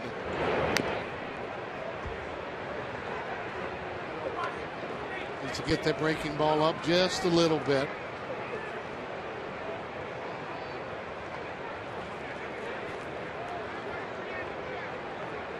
Yeah, I like that, what Charlie's doing. And plus with Kratz, you got to be able to play him and put him in the lineup. And if they're doing well, like Murph said, with Kyle and that battery together, hey, so be it. Your backup catcher has to be able to play some. And not only that, not just them, other players, because you want everybody to feel a part of what's going on here. In the dirt, 2-2, through another changeup. Obviously, you would hope that it's more of a winning situation, but it'll get to the time where I'm sure Charlie's going to have to crack the whip, maybe have those guys in there on a daily basis on the ones that he feels that can make them win, and certainly Carlos Ruiz will be one of those players.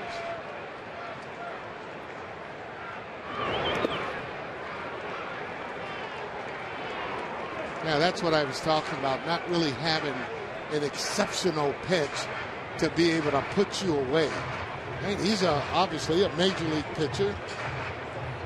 But the fact is, again, these guys should be able to handle, for me, a pitcher like this. Not a great breaking ball, but, a decent breaking ball. Well, Kratz is really peppering that third base line. Yeah, all on fastballs.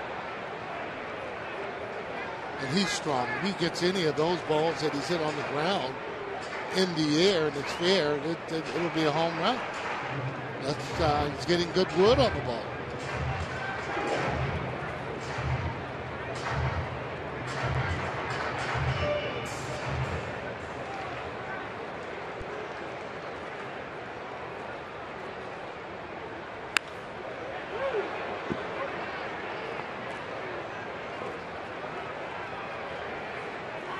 That should get your attention if you're on that left side, the way that he's whistling balls down that line. Shows you that he's a little bit quick. And again, 3-2. You're just trying to make solid contact. Well, this is the 10th pitch of the at-bat to Kratz. And he'll see another one.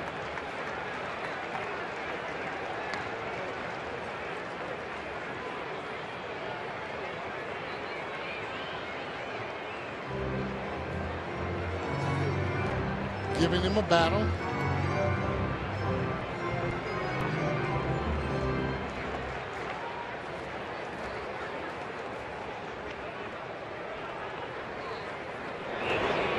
Ball 4, so he wins that battle. Leadoff walk here in the 5th inning.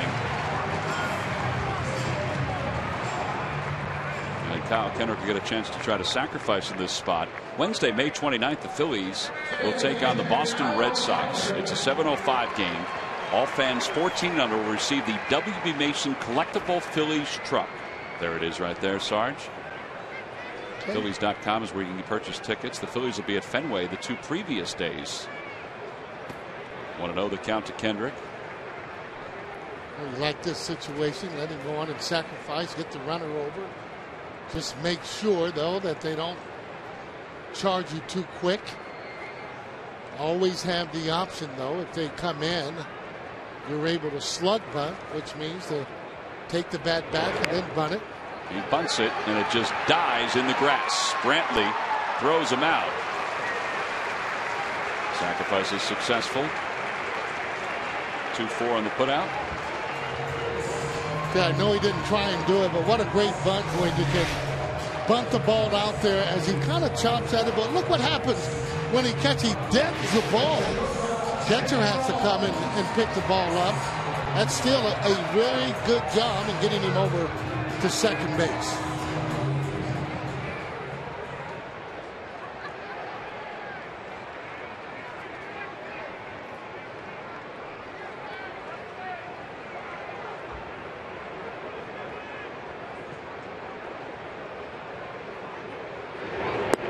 Takes low. It's 1 ball and no strikes. If any of you follow Jimmy Rollins on Twitter, Jimmy from time to time will send out pictures of new shoes that he's purchased or a new glove that he might use.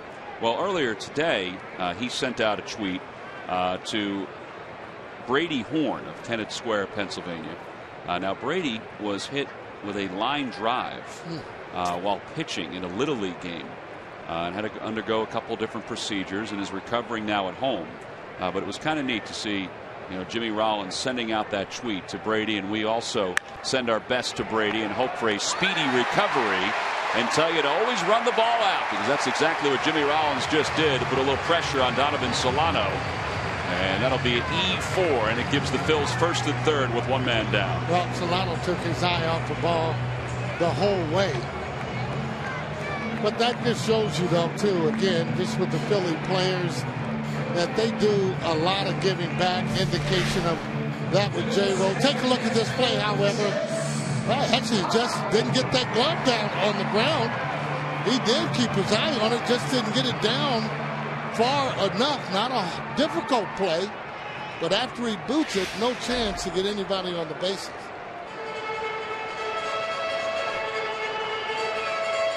See if the Phillies can cash in.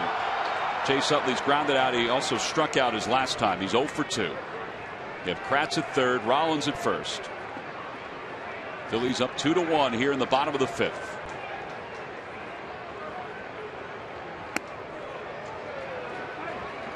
Cutter struck him out on a changeup.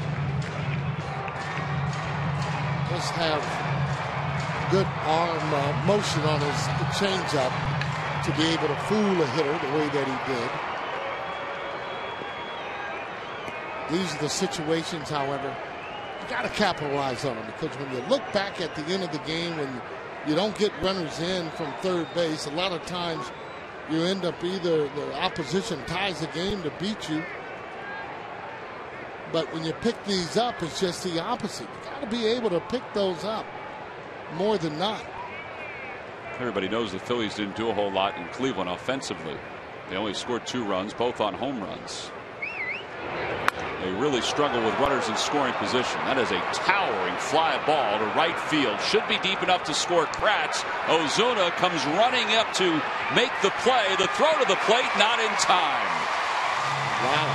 That turned out to be a much closer play than I think anybody anticipated. Partly because Ozuna was back at the track and ran up about 10 feet to make that catch. It's 3-1 Phillies. Well, showing you proper technique and way to throw the ball into home. And he had it on a line. Now take a look and see how far he comes. He's got his momentum coming as he does that little crow hop. He had it down low enough where Jimmy Rollins wasn't able to take advantage to actually go there. Now take a look and see where he is. Almost on the warning track. He comes in there. Little maybe too many steps. One too many steps. And what a strong arm. Woof. A 2-run lead for the Phillies. 3-1 the score. Michael Young the batter. Good time for Rollins to try to steal back. Oh, he was leaning a little bit right there. So again, just trying to put a little more pressure on them.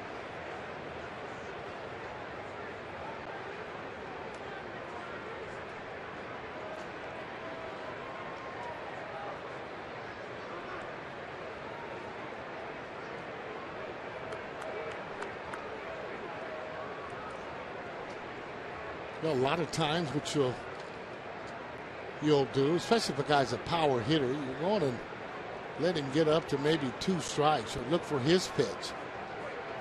Then you go on and try and steal the base.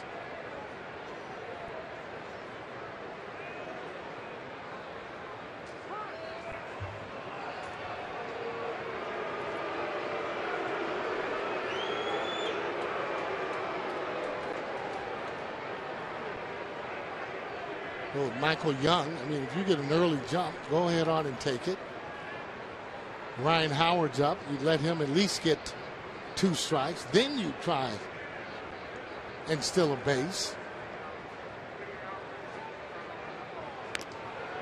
And the reason being, you want to give him 2 shots at it. And then if you get thrown out, well, guess what? He gets to come up again with a brand new count. But you're trying to steal the base. I mean, you're not just going to be going. You are working on getting a good jump. These guys, if they get good jumps, more than likely they'll be able to steal the base. Young the opposite way. That's going to drop for a base hit. Rollins will go on to third. Phillies will have first and third with 2 outs.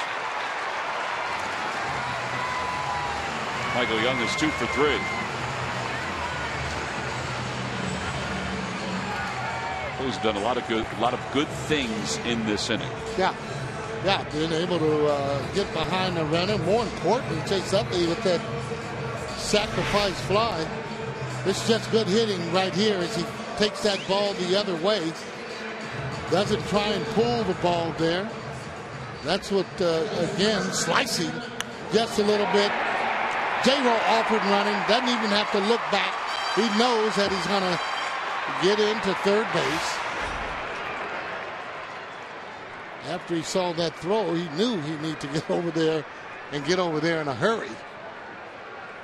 Ryan Howard homered his last time up. It was a 9-pitch at bat. He fouled off 5 balls before he hit the ball the opposite way for his 4th home run of the year. Takes low, 1-0. Now this is when you really got to know your strike zone, and that's what hitting is all about, especially with men on base. Got to be his pitch that he's looking for.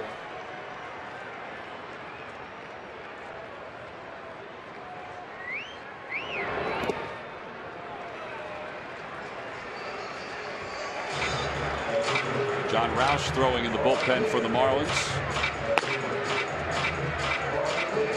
Should be looking for that ball right near that belt area if he can.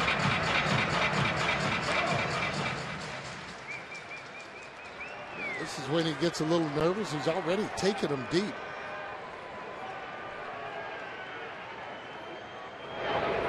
Off the glove of Brantley, and here comes Rollins. He'll score. Phillies lead it 4-1. Michael Young goes to second. They're going to score that a pass ball. Yeah, it almost knocked his glove right off his hand. Take a look at it. He didn't cross him up because he didn't go out and talk to him. He just boxed it up. Take a look at it. Take the runs any way they can. Well, now they'll walk Howard intentionally to bring up Delman Young. See, that's the other thing. Even when you're not swinging the way you should, or at least the way Ryan Howard thinks, he gets walked in those situations where he could be able to do more damage. Chuck Hernandez heads to the mound to talk to Sanabia. Phillies up 4-1 here in the bottom of the 5th. Delman Young is due up. Tonight on Sports Night, highlights of this ball game, plus interviews and analysis, and Jeremiah Trotter, the movie star. Find out more about that and the latest on the Sixers coaching search. Get all the news Philly fans need to know on Chevy Malibu's Sports Night tonight at the Phillies postgame live right here on Comcast Sportsnet.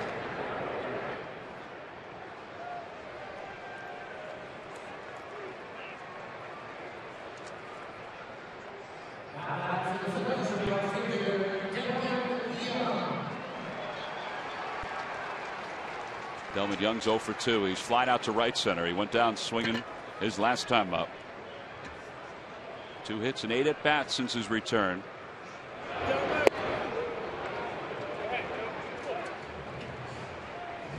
Right, and even for Young too. I mean, you want him to come out and start hitting right away, but you know it's going to take a little time. But the more pitches they see, better they're going to hit. And you're right, too, though. Pitching in the minor leagues, not like it is in the major leagues. Breaking ball is better here in the major leagues.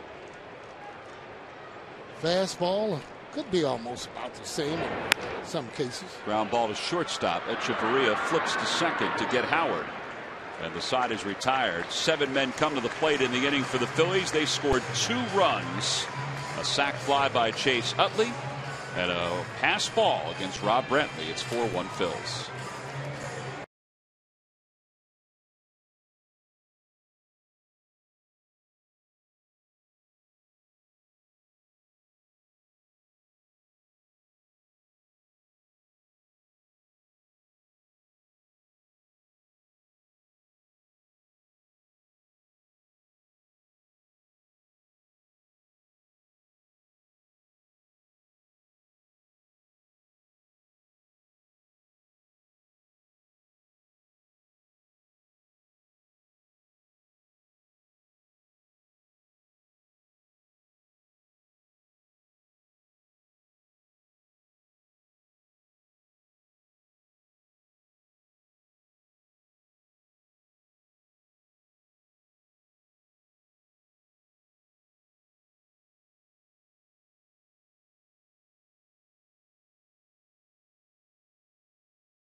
Danger of the week is out of the bullpen and into a groove to start the 2013 season.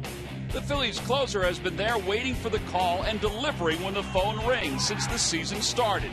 Jonathan Papelbon takes the mound and has been taking down opposing hitters in absolute fashion. He has owned the month of April, never blowing a save in his career during the first month of the season. It has been a cinch for Cinco Ocho. And it's brought to you by Independence Blue Cross, changing the game. St. Joseph's dance team, well, they invited the Fanatic, and the Fanatic knows exactly what to wear in these situations. That's unbelievable. He's got rhythm. He also must have a really big closet. Oh, he does. Yeah. Justin Ruggiano, the batter, he's 0 for 1, and he hits the first pitch to center field against Kendrick. Mayberry on the run, out toward the track, and it is gone. Wow. Into the bushes. And it's a 4-2 ball game. Well, that ball, though, up in the zone. Talked about him. Well, there's some guys that can pitch up in the zone, and some can't. Kyle cannot.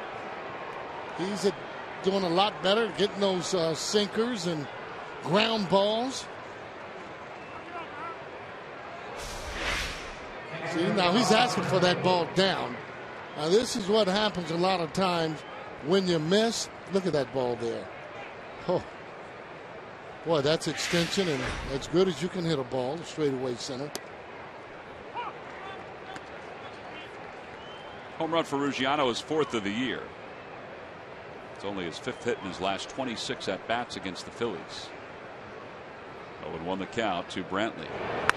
Brantley hits one out toward right center field. That'll hang up there for Delmon Young. His first catch of the night. All right. Getting that out of the way. Yeah, I was wondering when Juan Pierre, when he stole the base, that was his 600, right? Yeah. Pretty good milestone. I thought maybe they would give him the base, or doesn't. Is that not enough bases to get a base? No, I think they have plenty of bases. And I think because they just changed the bases, I do believe he's going to get that base. Oh, the one that they, okay. Yes. Here's Ozuna. He takes a strike. It's 0-1. Because I wondered that too. Because you remember when Ricky Henderson set the all-time stolen base record when he stole third. Oh, was it third? Okay. And he picked it up and raised it high over his head. Yeah. And he didn't even give them a chance to put it back. He just handed it off to the person next to him and said, "Take that away." So you had to bring another base. You had to. Now, if Juan had done that.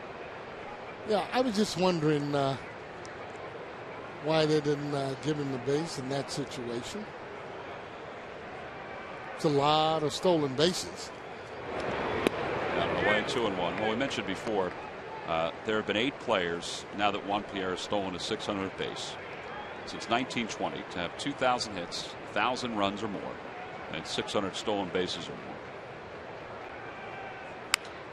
Ricky Henderson, Lou Brock, Tim Raines, Willie Wilson, Bert Campaneris, Kenny Lofton, and one of your old teammates with the 83.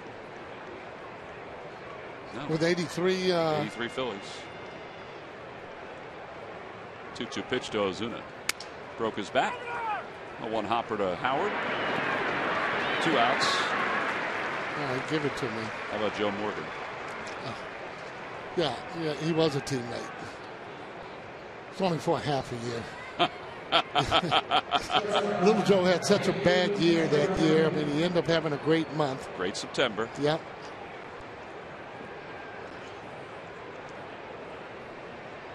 Here's Echeverria.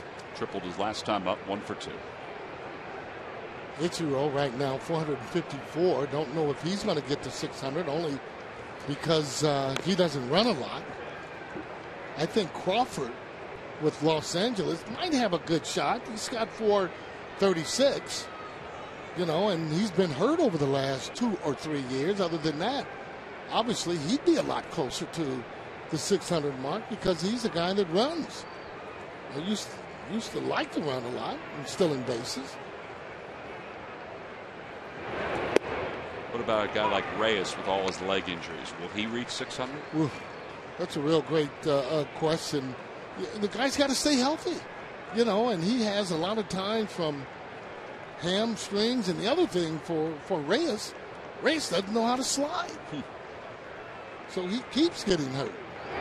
0-2 to Echeverria. Room service hop to Michael Young at third. And Kyle Kendrick gets the last 3 hitters after the home run by Ruggiano. So he is through 6. Phillies lead is at 2 as we go to the bottom of the 6th.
Dodge.com or your local dealer today.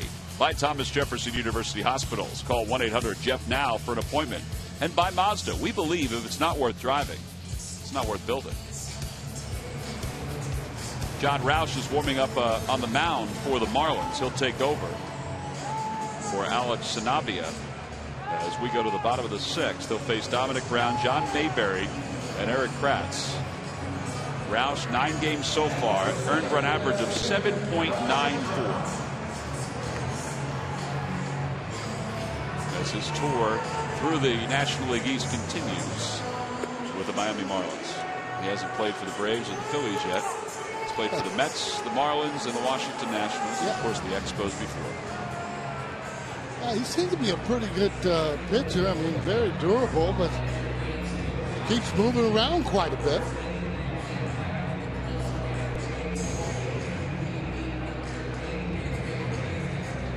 Dominic Brown, 2 for 2 tonight. His average is at 261 with 4 home runs and 12 runs batted in.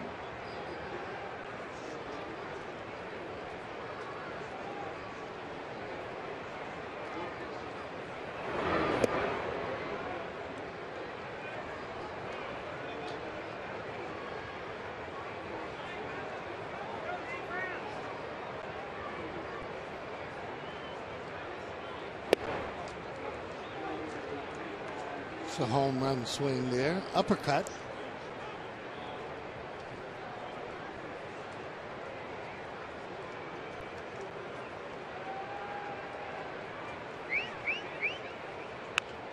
Off the end of the bat, Polanco charges, has to hurry, and gets him by a step.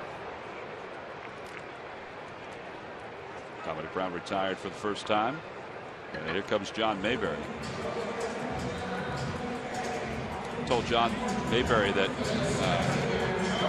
I had the pleasure, and I will say this, Sarge, the true pleasure of listening to you and John's father talk hitting in the hotel lobby the other day. It was, honestly, as a baseball fan, it was great theater to listen to both of your theories, to the way pitchers throw today compared to when you played. You know, I'm not saying it was at all revisionist, or you guys were saying it was better then compared to now, but just the stories you were telling and just the style of pitching, it was really a treat, I have to tell you. Well, thanks for that. We played. I played with John in Dominican Republic, and I got to tell you, John Sr., he would put a hurting on some of those pitchers over there, and I had the pleasure again of hitting in front of him. Third, he hit fourth. And boy, I tell you what, you throw him a fastball, you're going to ask the umpire to throw out another pitch. And he just lived on it. But again, we talked about hitting a lot more. And I know there were times when I used to have to call Dusty Baker and ask him, hey, what are you looking for when you face J.R. Richard? Because I just had an awful time in trying to hit the guy. Well, he didn't have any advice because he couldn't hit him either.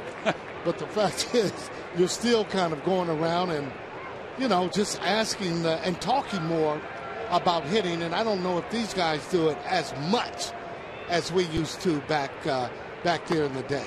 Well, John just works out a walk with 1 out here in the bottom of the 6th inning. Well, John Mayberry Sr., first baseman for the Royals, the Yankees, the Blue Jays, the Astros first, was a home run hitter. Yep. Very different than his son. Same kind of build, you know, both tall. John may have been a little stronger back then for his day and age. But he was a left-handed hitter compared to young John, who was a right-handed hitter. Yeah. And not only that, though, John Sr., he wasn't up there taking any pitches or practicing taking pitches. He'd hit the ball out of the ballpark, sweet hands over at first base, and literally was just a great teammate to be able to play with. I feel fortunate to have been on his team. Well, telling John today, young John, about the conversation that the two of you had, he was laughing and he said, a little old school, huh? And I said, oh yeah. I said, but it was, the theories still work today. Yeah, right. If that makes any sense. Well, Your hitting theories still work today. Yeah, and the thing is, too, I mean, just like with Mayberry Sr., hard to go to your son and tell him to be able to get your hands up or get loaded quicker. And the same thing with my son there when he was actually playing. But the fact is, the game is still the same for me. I mean, you got to hit strikes, and you got to make sure that you have a game plan when you go up to the plate. Want to know the count to Kratz. It's 1 ball and 1 strike. Well, with all of that said, you were getting your shoes shined. Oh, yeah. While John and I were standing there. And I think the young lady who was shining your shoes was enjoying the conversation too. But she was more enjoying the fact that you guilted me and John Sr. into getting our shoes shined. Yeah, well, we kept saying, day. You got to keep the economy going there, Tom, really. High fastball, and it's 1-2. And you got to, if someone's shining shoes, you're at the hotel, you got to go over this to see what's going on in the city, the restaurants to go to. That's where you find all the information out. It was at the getting your shoes shined. And you never know who's going to come up, by the way. Well, I found out a lot about hitting in that half hour that we were sitting there. Throw over first, Mayberry back diving. And I think Mayberry too. He's another guy. I mean, if he gets a jump, we've seen him steal bases before. I just think he needs to try it more. You get confidence going, and even if you're thrown out, the fact is, again, that effort, you got to be trying to get over. And a called strike 3. Kratz down looking. Second time he's been struck out. And Kyle Kendrick's coming up to the plate.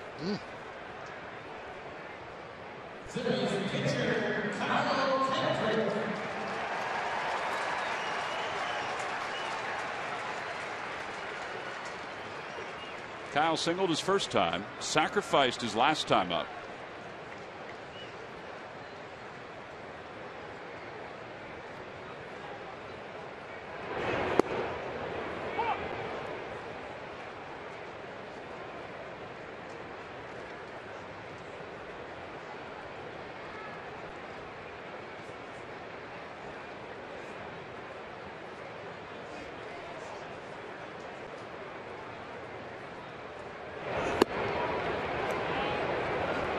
Charlie showing a little faith there, and Kyle Kendrick letting him go in and stay in this ball game.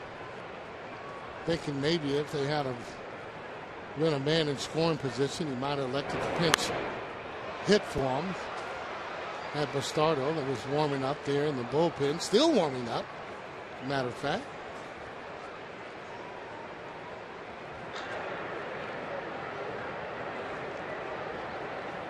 Bastardo going over the lineup with Rod Nichols, the bullpen coach. Ground ball right side. Solano backs up on it and throws out Kendrick. Phillies are retired here in the 6th. No runs, no hits. One man left. Kyle Kendrick will go back to work for the top of the 7th when we return.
Juan Pierre, congratulations to JP, one of the good guys in the game. His career 600 stolen base, stole third in the first inning. Alex Sanabia out of the game now after 5 innings. That's his line. 4 runs, 2 in the burn. Dominic Brown, Ryan Howard with solo homers tonight. Kyle Kendrick, he's battled through 6 tonight. Probably hasn't had it greatest stuff, greatest location, but here he is in the 7th inning. Well, face Chris Coghlan, a pinch hitter, as we begin the top of the 7th. Coghlan overall hitting 176. He's 9 for 51. And he takes strike 1.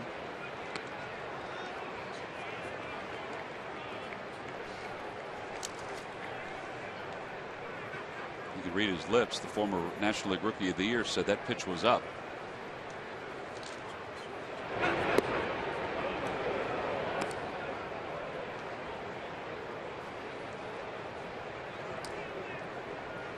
Kendrick about to throw his 90th pitch of the night. And they'd like to get him through this inning and go to the bullpen for the final 6 outs. They have Bastardo ready in case there's any problems, as that one tailed back over the plate. He didn't like that call either. See what he's done tonight by inning. He got a couple easy ones, a 4th, 5th, 6th. Settled down since those first 3 where he really was struggling. He threw 23 pitches in the 3rd, but left them loaded. And a called strike 3. Backdoored him with a cutter. 5 strikeouts for Kendrick. And with 1 away, Juan Pierre is due up. These lucky fans are tonight's Citizens Center. They will each receive a prize pack courtesy of Citizens Bank. Citizens Bank with the most 7-day branches in the Philadelphia area. To find a branch near you, visit citizensbank.com. Love the old school hat that guy was wearing.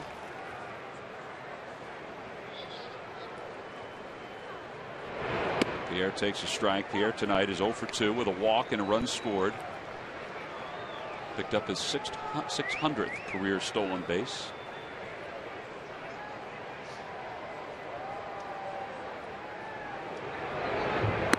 Outside, 1-1.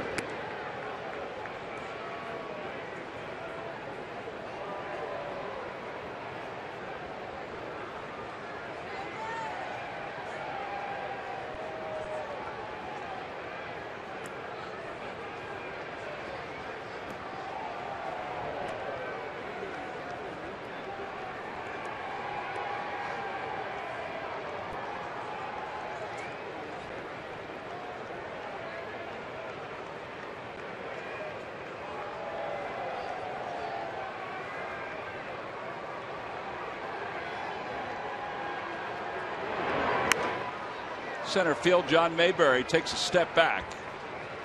2 outs. Every time the Phillies retire the opposition 1-2-3, which Kyle Kendrick has done once tonight, Comcast will make a contribution to Phillies charities. Phillies baseball is brought to you by Xfinity, your home for the most live sports, giving you all your favorite sports all year long. Donovan Solano's the hitter with 2 outs. Wheels, I just want to remind you to do a little homework tonight. Make sure you write some questions down for Scott Profrock, one of the assistant general managers who's going to join us tomorrow for our telecast. We're always asking him stuff. There's a bunt. Kendrick quickly off the mound, and he has fielded his position exceptionally well in tonight's ball game. As you would imagine, he's retired 6 consecutive batters. Kyle Kendrick's defense tonight has been a factor for his outing and for the Phillies. He works a 1-2-3 inning. Time to stretch.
All right, Wills, we were on camera earlier tonight when we gave you this question.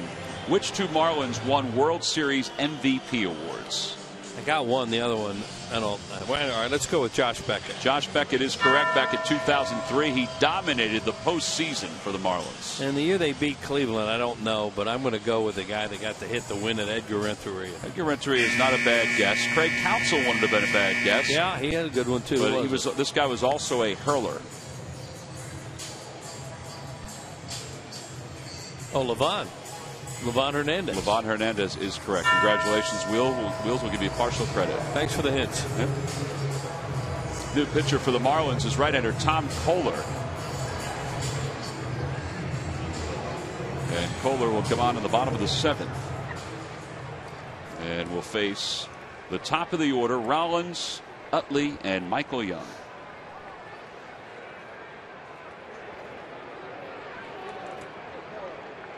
John Roush went 1 inning. Sanabia went the first 5. Rollins swings at the first pitch.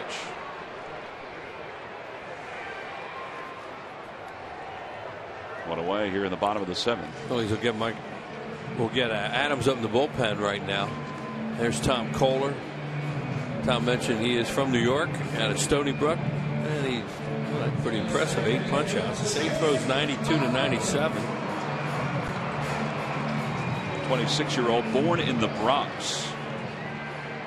Fastball, curveball, slider, changeup. Get Adams, and then Papelbon hasn't pitched for a while either. With a lead, you're into one of those hold potential save situations with your 8th and 9th inning guys. Utley takes a little high, 1-0 the count. Tom Kohler's from Stony Brook, but he left Stony Brook before they really surprised everybody in college baseball by getting to the College World Series. Where is Stony Brook in New York? It's in Long Island. On Long Island. On Long Island. Swing and a miss. 1-1 the count. In fact, their baseball field is named after what major league pitcher? This is not part of the Dodge Stump the Fans trivia question. You want to hear the buzzer or the bell? Well, you're probably going to hear the buzzer if you don't get it right. I don't know who it is. You don't. He's currently pitching the big leagues. Is that right? Yeah. Here's the 1-1 pitch. Outside, 2-1. Not a real big Stony Brook expert. He reached a milestone in closing games earlier this year for the Texas Rangers. Nathan? Joe Nathan is correct. Well, you lead me in the right direction. You lead that horse to water sooner or later. Utley grounds it to shortstop. Echeverria. Shot puts that throw over to first, and there are 2 outs. Sunday at 2 p.m. on PHL 17. Phillies WB Mason behind the pinstripes. We will have a fantastic auction. That's what it's called. Yeah. A fantastic auction. It's going to benefit Phillies charities. It's an 11-day online auction featuring 47 unique experiences and collectible items. So it will begin on Sunday. So make sure you watch WB Mason Behind the Pinstripes with Scott Palmer as Kohler is going to take care of Michael Young. We gave you a little foreshadowing of some of the items earlier in the telecast. There'll be some more information coming before the auction begins on Sunday. Mike Adams looks like he's coming in as we go to the top of the 8th.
sales event is going on now. Toyota, let's go places. Buy W.B. Mason. You can't go wrong when you buy right. Buy the Pennsylvania Lottery. Benefits older Pennsylvanians every day.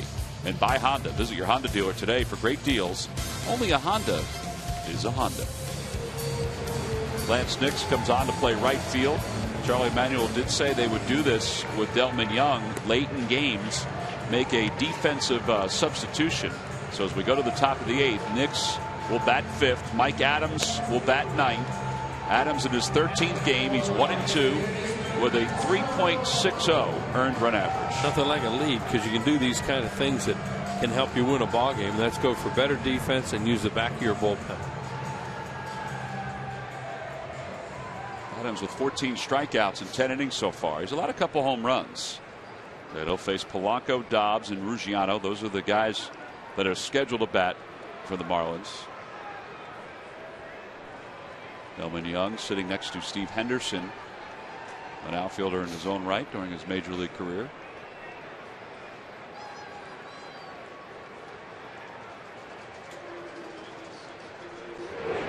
Delman had one play tonight. It was just a play over into the alleyway, and he made that without any problems whatsoever. Yeah, he didn't get tested tonight in right field. He had one throw he had to make, and one routine fly ball. So it was a good debut for him. And Philly can take him out with a lead here in the 8th inning. 0-1 the count to Polanco. Polanco's 1 for 3, and there's a breaking ball for strike 2. It's 0-2. I have to tell you, Wheels, that we didn't know much about Delman Young coming into the season, except for what we had heard and what we had read.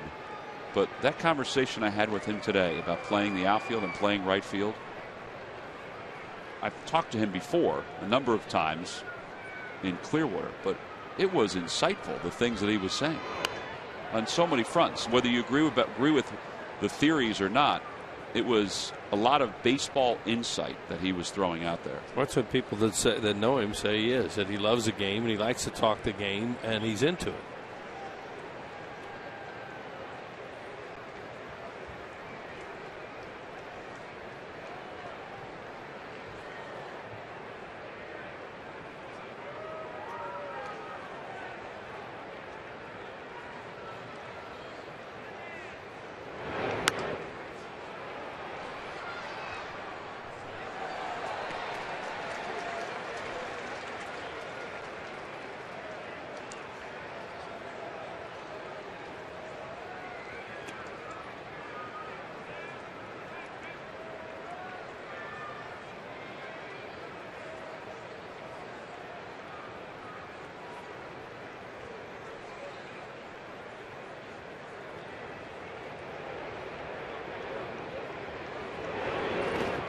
He went on a pitch that was in the dirt, a changeup, 1 out. 6 strikeouts tonight for Phil's pitching with 1 away. Greg Dobbs is due up. Time for the Major League Notebook. Murph, take it away, buddy. All right, thank you very much, Tom. Brought to you by Gwinnett Mercy College. And the New York Yankees are slowly getting guys healthy in the next month. And the next guy, maybe, third baseman Alex Rodriguez. He has been cleared for baseball activity. He's going to report to Tampa to begin his rehab assignment. And the team is hoping that maybe he'll be back right after the All-Star break. And the month of April is over, guys. And, of course, that means Players of the Month. No surprise, Atlanta Braves' Justin Upton is the National League Player of the Month. Check out these numbers. 12 home runs, 22 runs scored, 19 RBIs in the month. For the American League, Chris Davis is your winner. 9 home runs and 28 RBIs for him. So 2 very good months for those players. Your National League and your American League Players of the Month. Yeah, Evan Gattis was the National League Rookie of the Month. He said, I didn't even know they had that award. Well, now he does. Now he does. 1 ball, no strikes the count to Greg Dobbs. Singled his first time up. I have to say that, you know, that shot was pulled out when we began the Major League Notebook, and yeah. I'll be perfectly honest with you. You got a lot of people up there that are happy to be on television, but I could see your jacket Even when we panned all the way out, I picked you right out of the crowd. Yeah, you know what? You mentioned earlier it is my favorite jacket. Yeah. And that's for a reason. It's easy to find me. It is easy to find you. Now, who are those folks that are up there with you? These folks right here from DeSales University. And they tweeted us and asked us to come on up to Section 420, so here we are, right? Did you have to interview them, Murph, before you decided to go up there, or was this something you just did on the fly? Honestly, I was out of breath when I got to right about here. So. If they wanted on, they had to come down. Exactly. All right, Murph, thank you. Got it.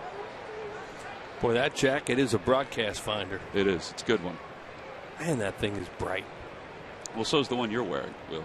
Yeah, it just doesn't stand out quite the way it does with Murph up there with all those kids. The jacket's bright, but nothing is brighter than the Marlins jerseys. Is this one going to San Francisco? It is. Okay. 1-2 the count. And a foul ball down the left field line. Nice catch by a gentleman who brought his glove to the game. That's right. That is a big man, and that glove looks like well, it's a small glove on that hand. A little bit like John Roush went out there and caught that. Well, nice catch. Made everybody around you happy. Yeah, protect your friends.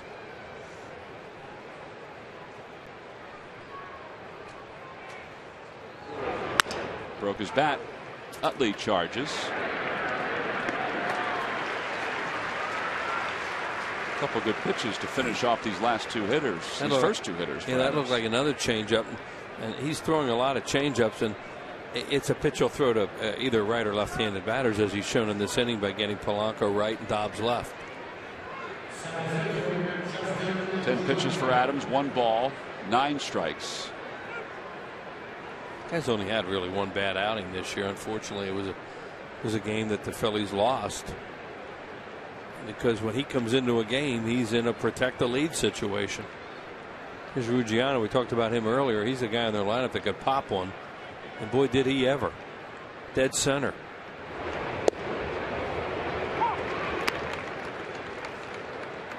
This guy has some bat speed. Remember when he came up last year, I hadn't seen him before, and right away you could see the way the ball jumps off his bat when he hits it.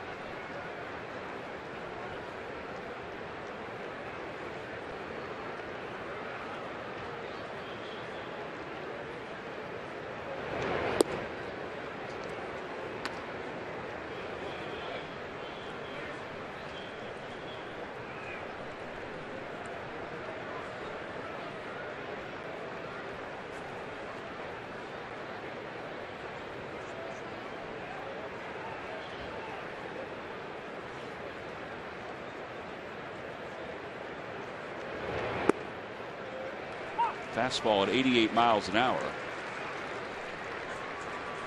And it's 1-2.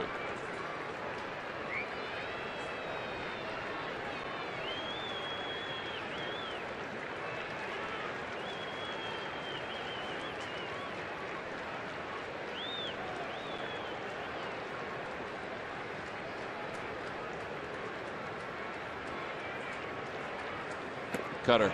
Swung out and missed. I shouldn't say cutter. That was more of a curveball from Mike Adams. And Ruggiano for the final out. 1-2-3 go the Marlins. We go to the bottom of the 8th. Ryan Howard is due to lead things off.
Freeze cam, and the big piece is the Coors Light freeze cam tonight.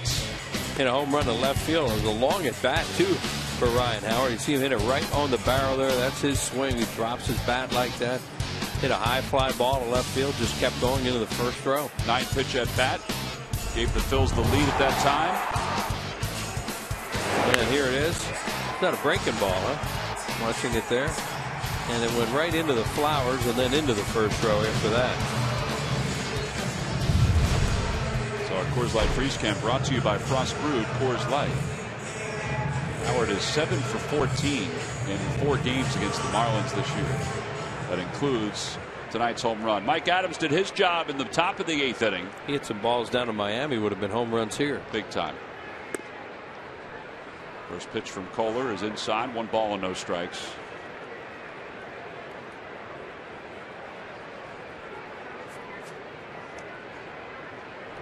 Inside again, 2-0.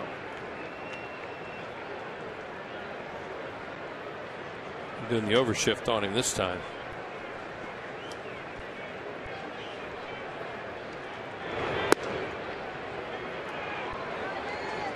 Let him swing away here. It's only a 2-run lead.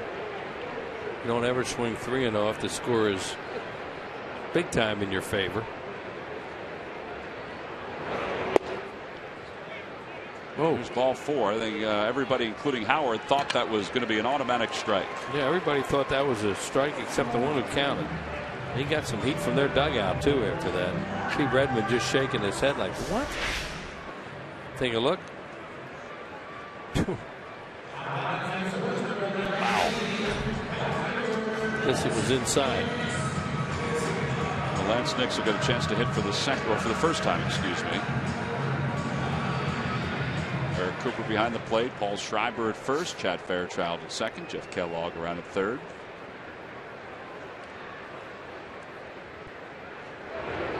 Nix takes a breaking ball, a little low, 1-0.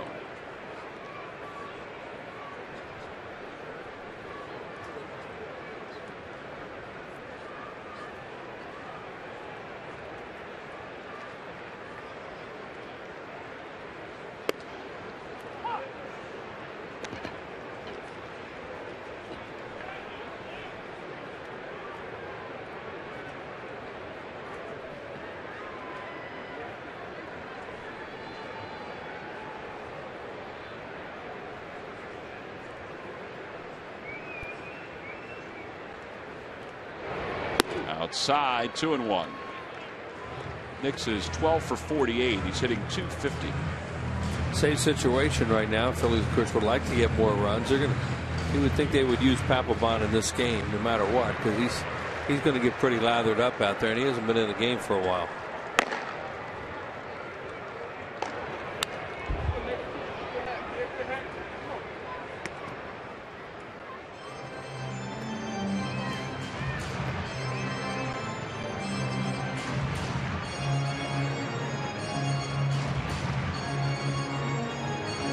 How important it is for the Phillies to start playing better here at home.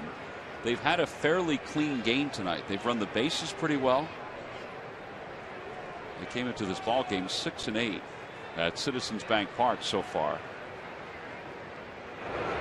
Inside, 3-2.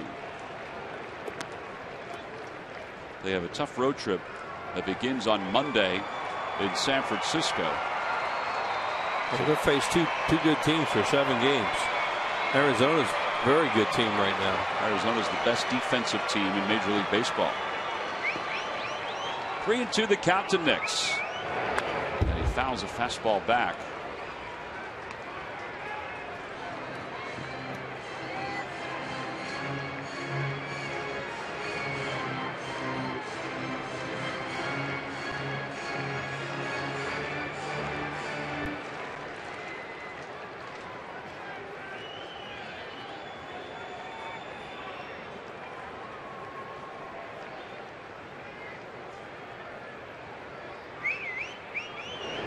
Outside, ball 4, back-to-back walks.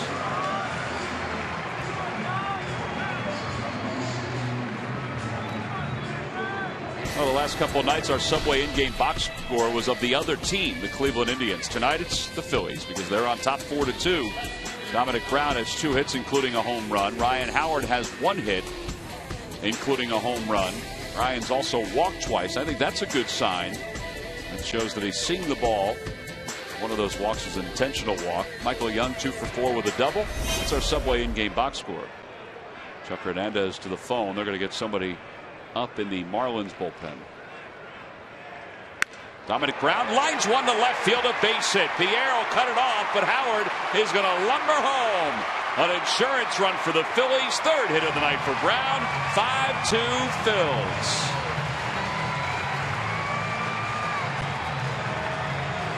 That's a good piece of hitting there by Dominic Brown. He almost hit it right at the shortstop, but it was a BB over his head. And then good base running, too.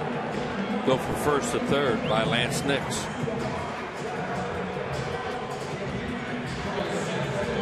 Dominic Brown 3 for 4 with 2 RBIs. There he is, just drops a head on it and fires it into left field. Now Juan Pierre's pretty deep out there. They know he doesn't throw all that well. No problem for Ryan Howard to score, but the good base running was getting Nix to go to 3rd base where a fly ball can score. Well, now the infield is in for the Marlins, although Solano, the second baseman, has taken a couple steps back. But what they'll do is now they want to come home. They don't want to give up a run on a double play at this point. Ground ball back to the mound. And Nix froze at 3rd. And they throw to 1st.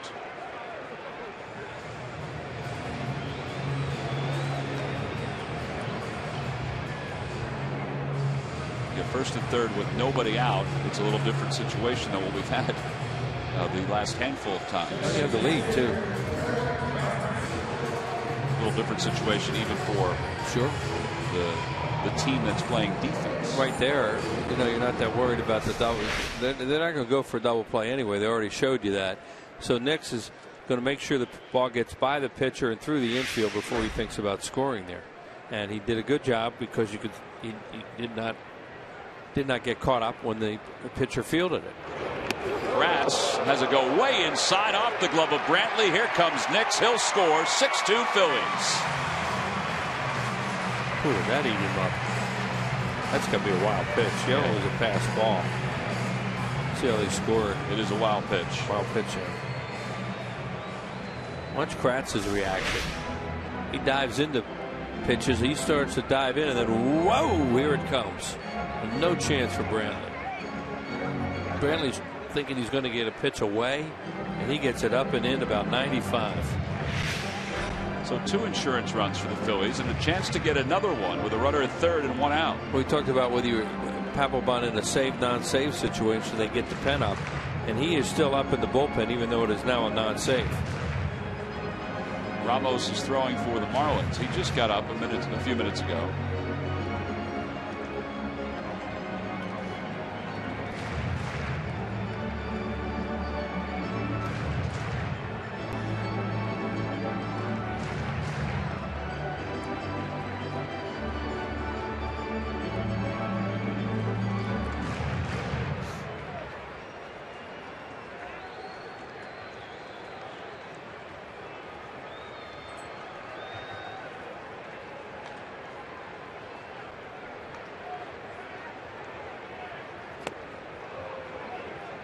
Eric's having a little bit of trouble with the breaking pitch. It's 1 ball and 1 strike.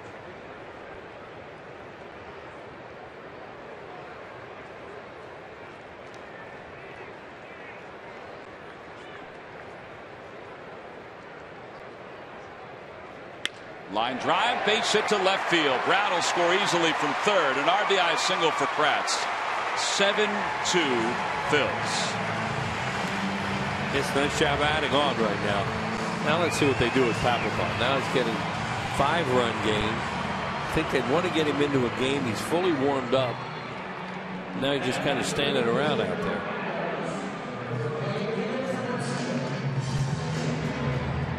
Yeah, it does seem like it's his game no matter what. Yeah, they got him warmed up so much, and they haven't had. It's not like he's pitched a lot lately.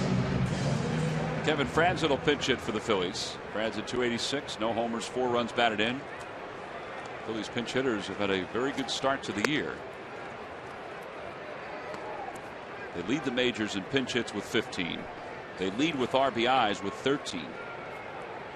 They're tied for 1st in doubles, home runs, Extra base hits overall.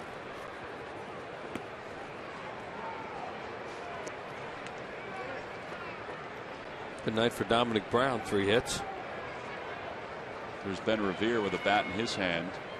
I didn't think he'd be available tonight. He had his hand wrapped, his fingers wrapped after getting them jammed last night. X-rays were negative. Did he foul it off his foot again? I think he did. I was just going to say I was going to kid around and say what he really needs more than anything is an at bat without a foul ball off his body. But I don't know.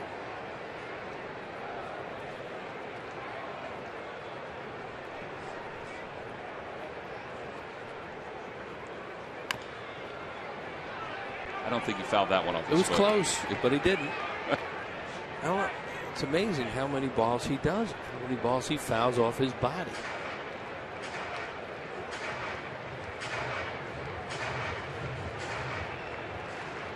Said the shin guard protected him a lot over the years. He needs 3 or 4 of them. 2-2 the count. And a breaking ball inside, 3-2.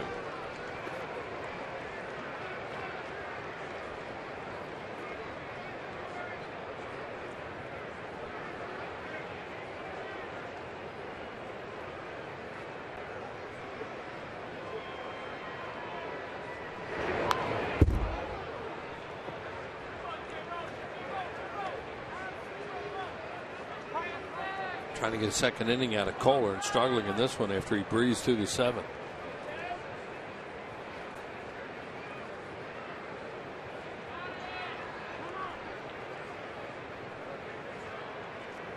Toyota Major League Scoreboard. The Nationals have hung on and defeated the Braves 3-1.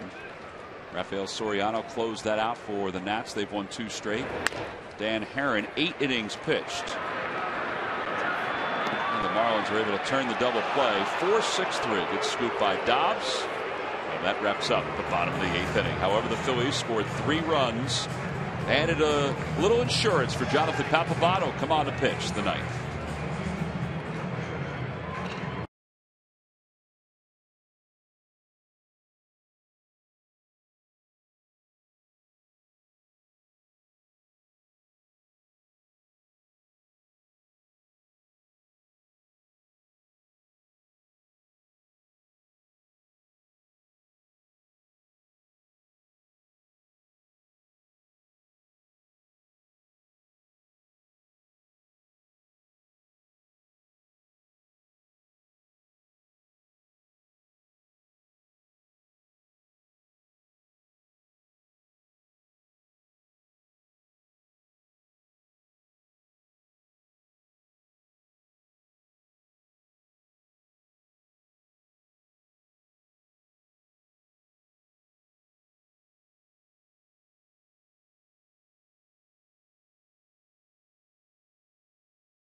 Great job getting after it. And then as he's laying on the ground, he pounds it. All right, now I'm going to see. Now, where did that hit me and does it hurt? He just said, ow, as he got up. I missed that before. Man, that really hit him hard. Brought to you by your local Hyundai dealers. Great job by Kendrick. 7 innings, 2 runs, 5 strikeouts, scattered 7 hits. I think it'll be interesting to hear what he says tonight, especially the first 3 innings, how he had to battle through some stuff because he really wasn't sharp. But then you started to get a little bit. That's a really good sign that you're a good major league pitcher. When you don't come out with your best stuff, you battle, you hang in there, your club gets you some runs, and you have a good chance to win a game then. Well, the Phillies tacked on 3 runs in the bottom of the 8th inning. Papelbon, a 2.00 ERA, 6 strikeouts in 9 innings. Phillies were 3-2 on the road trip. and trying to take the first of this 4-game series. Quick homestand before they head back out on the road.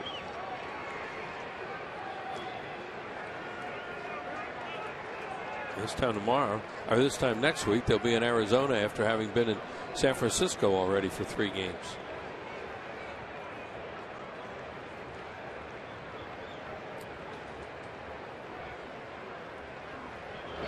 Papelbon's first pitch to Rob Brantley is over for a strike. It's 0-1. Well, you really come in without a lot of adrenaline as a closer. They have to create it for themselves.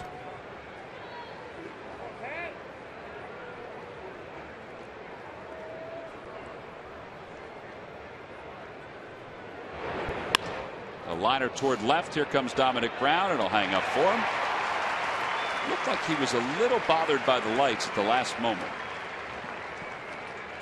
Immediately after the game, stay tuned for a complete game breakdown with highlights and exclusive analysis only on Cure Auto Insurance.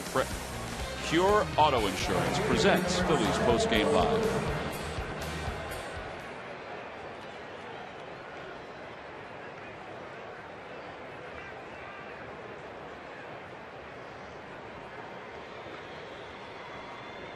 Here's Marcell Ozuna, 1 for 3.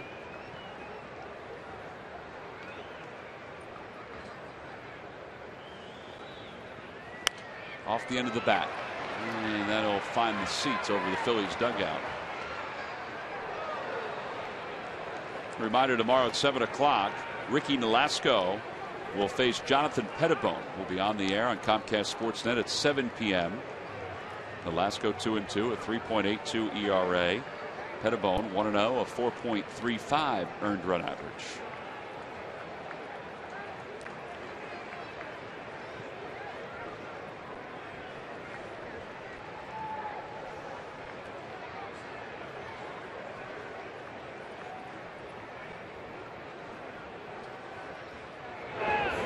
Breaking ball, 0-2.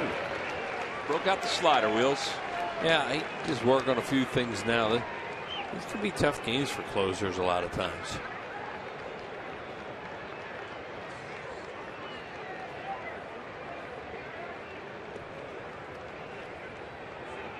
Now the 0-2 pitch coming. Ground ball foul. Major league player a few years ago named Pablo Ozuna. Just looking through the media guide to see if this guy's related to him. They don't say that he is. It's not a real common name, though. When I saw his name on the roster, I did think that it might be Pablo Ozuna. Pablo's fairly common, but not Ozuna.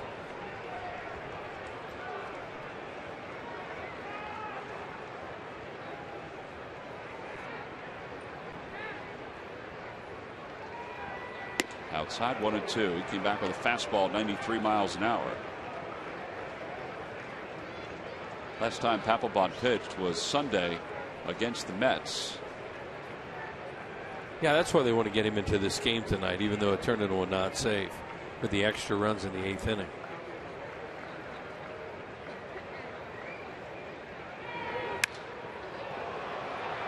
Fly ball out to right center field. John Mayberry into the alley.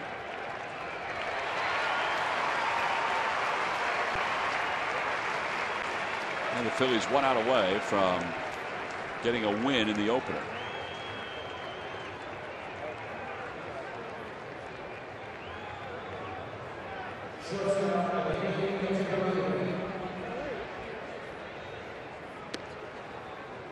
Echeverria is 1 for 3. Had the triple and the 4th. Grounded up to 3rd the other 2 times.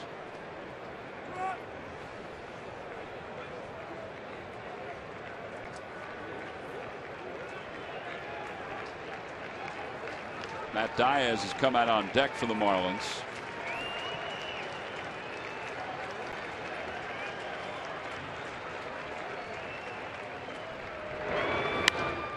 This should do it. Fly ball to right field, not deep. Here comes Nix. Everybody coming to their feet, and the Phillies have taken the first of this 4-game series by a final of 7-2. Jonathan Papelbon, in a non-safe situation, was able to work a very comfortable top half of the 9th inning.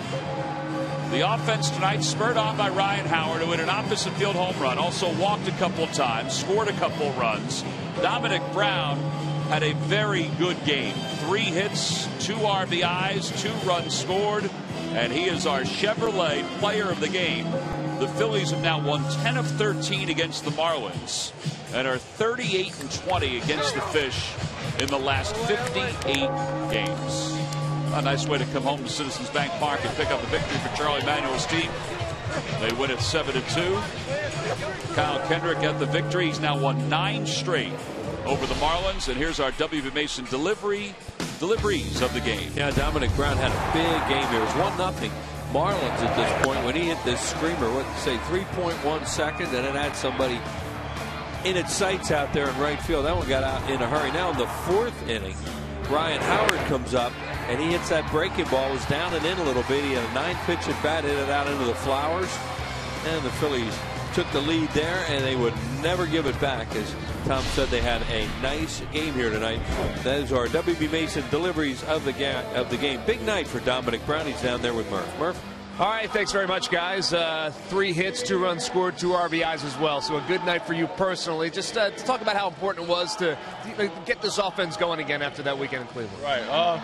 Yeah, it was tough. We had a back-to-back losses that were tough in Cleveland. They're a hot team, and they've been swinging the bats well. We just try to come in at home and see some pitches up and hit them hard.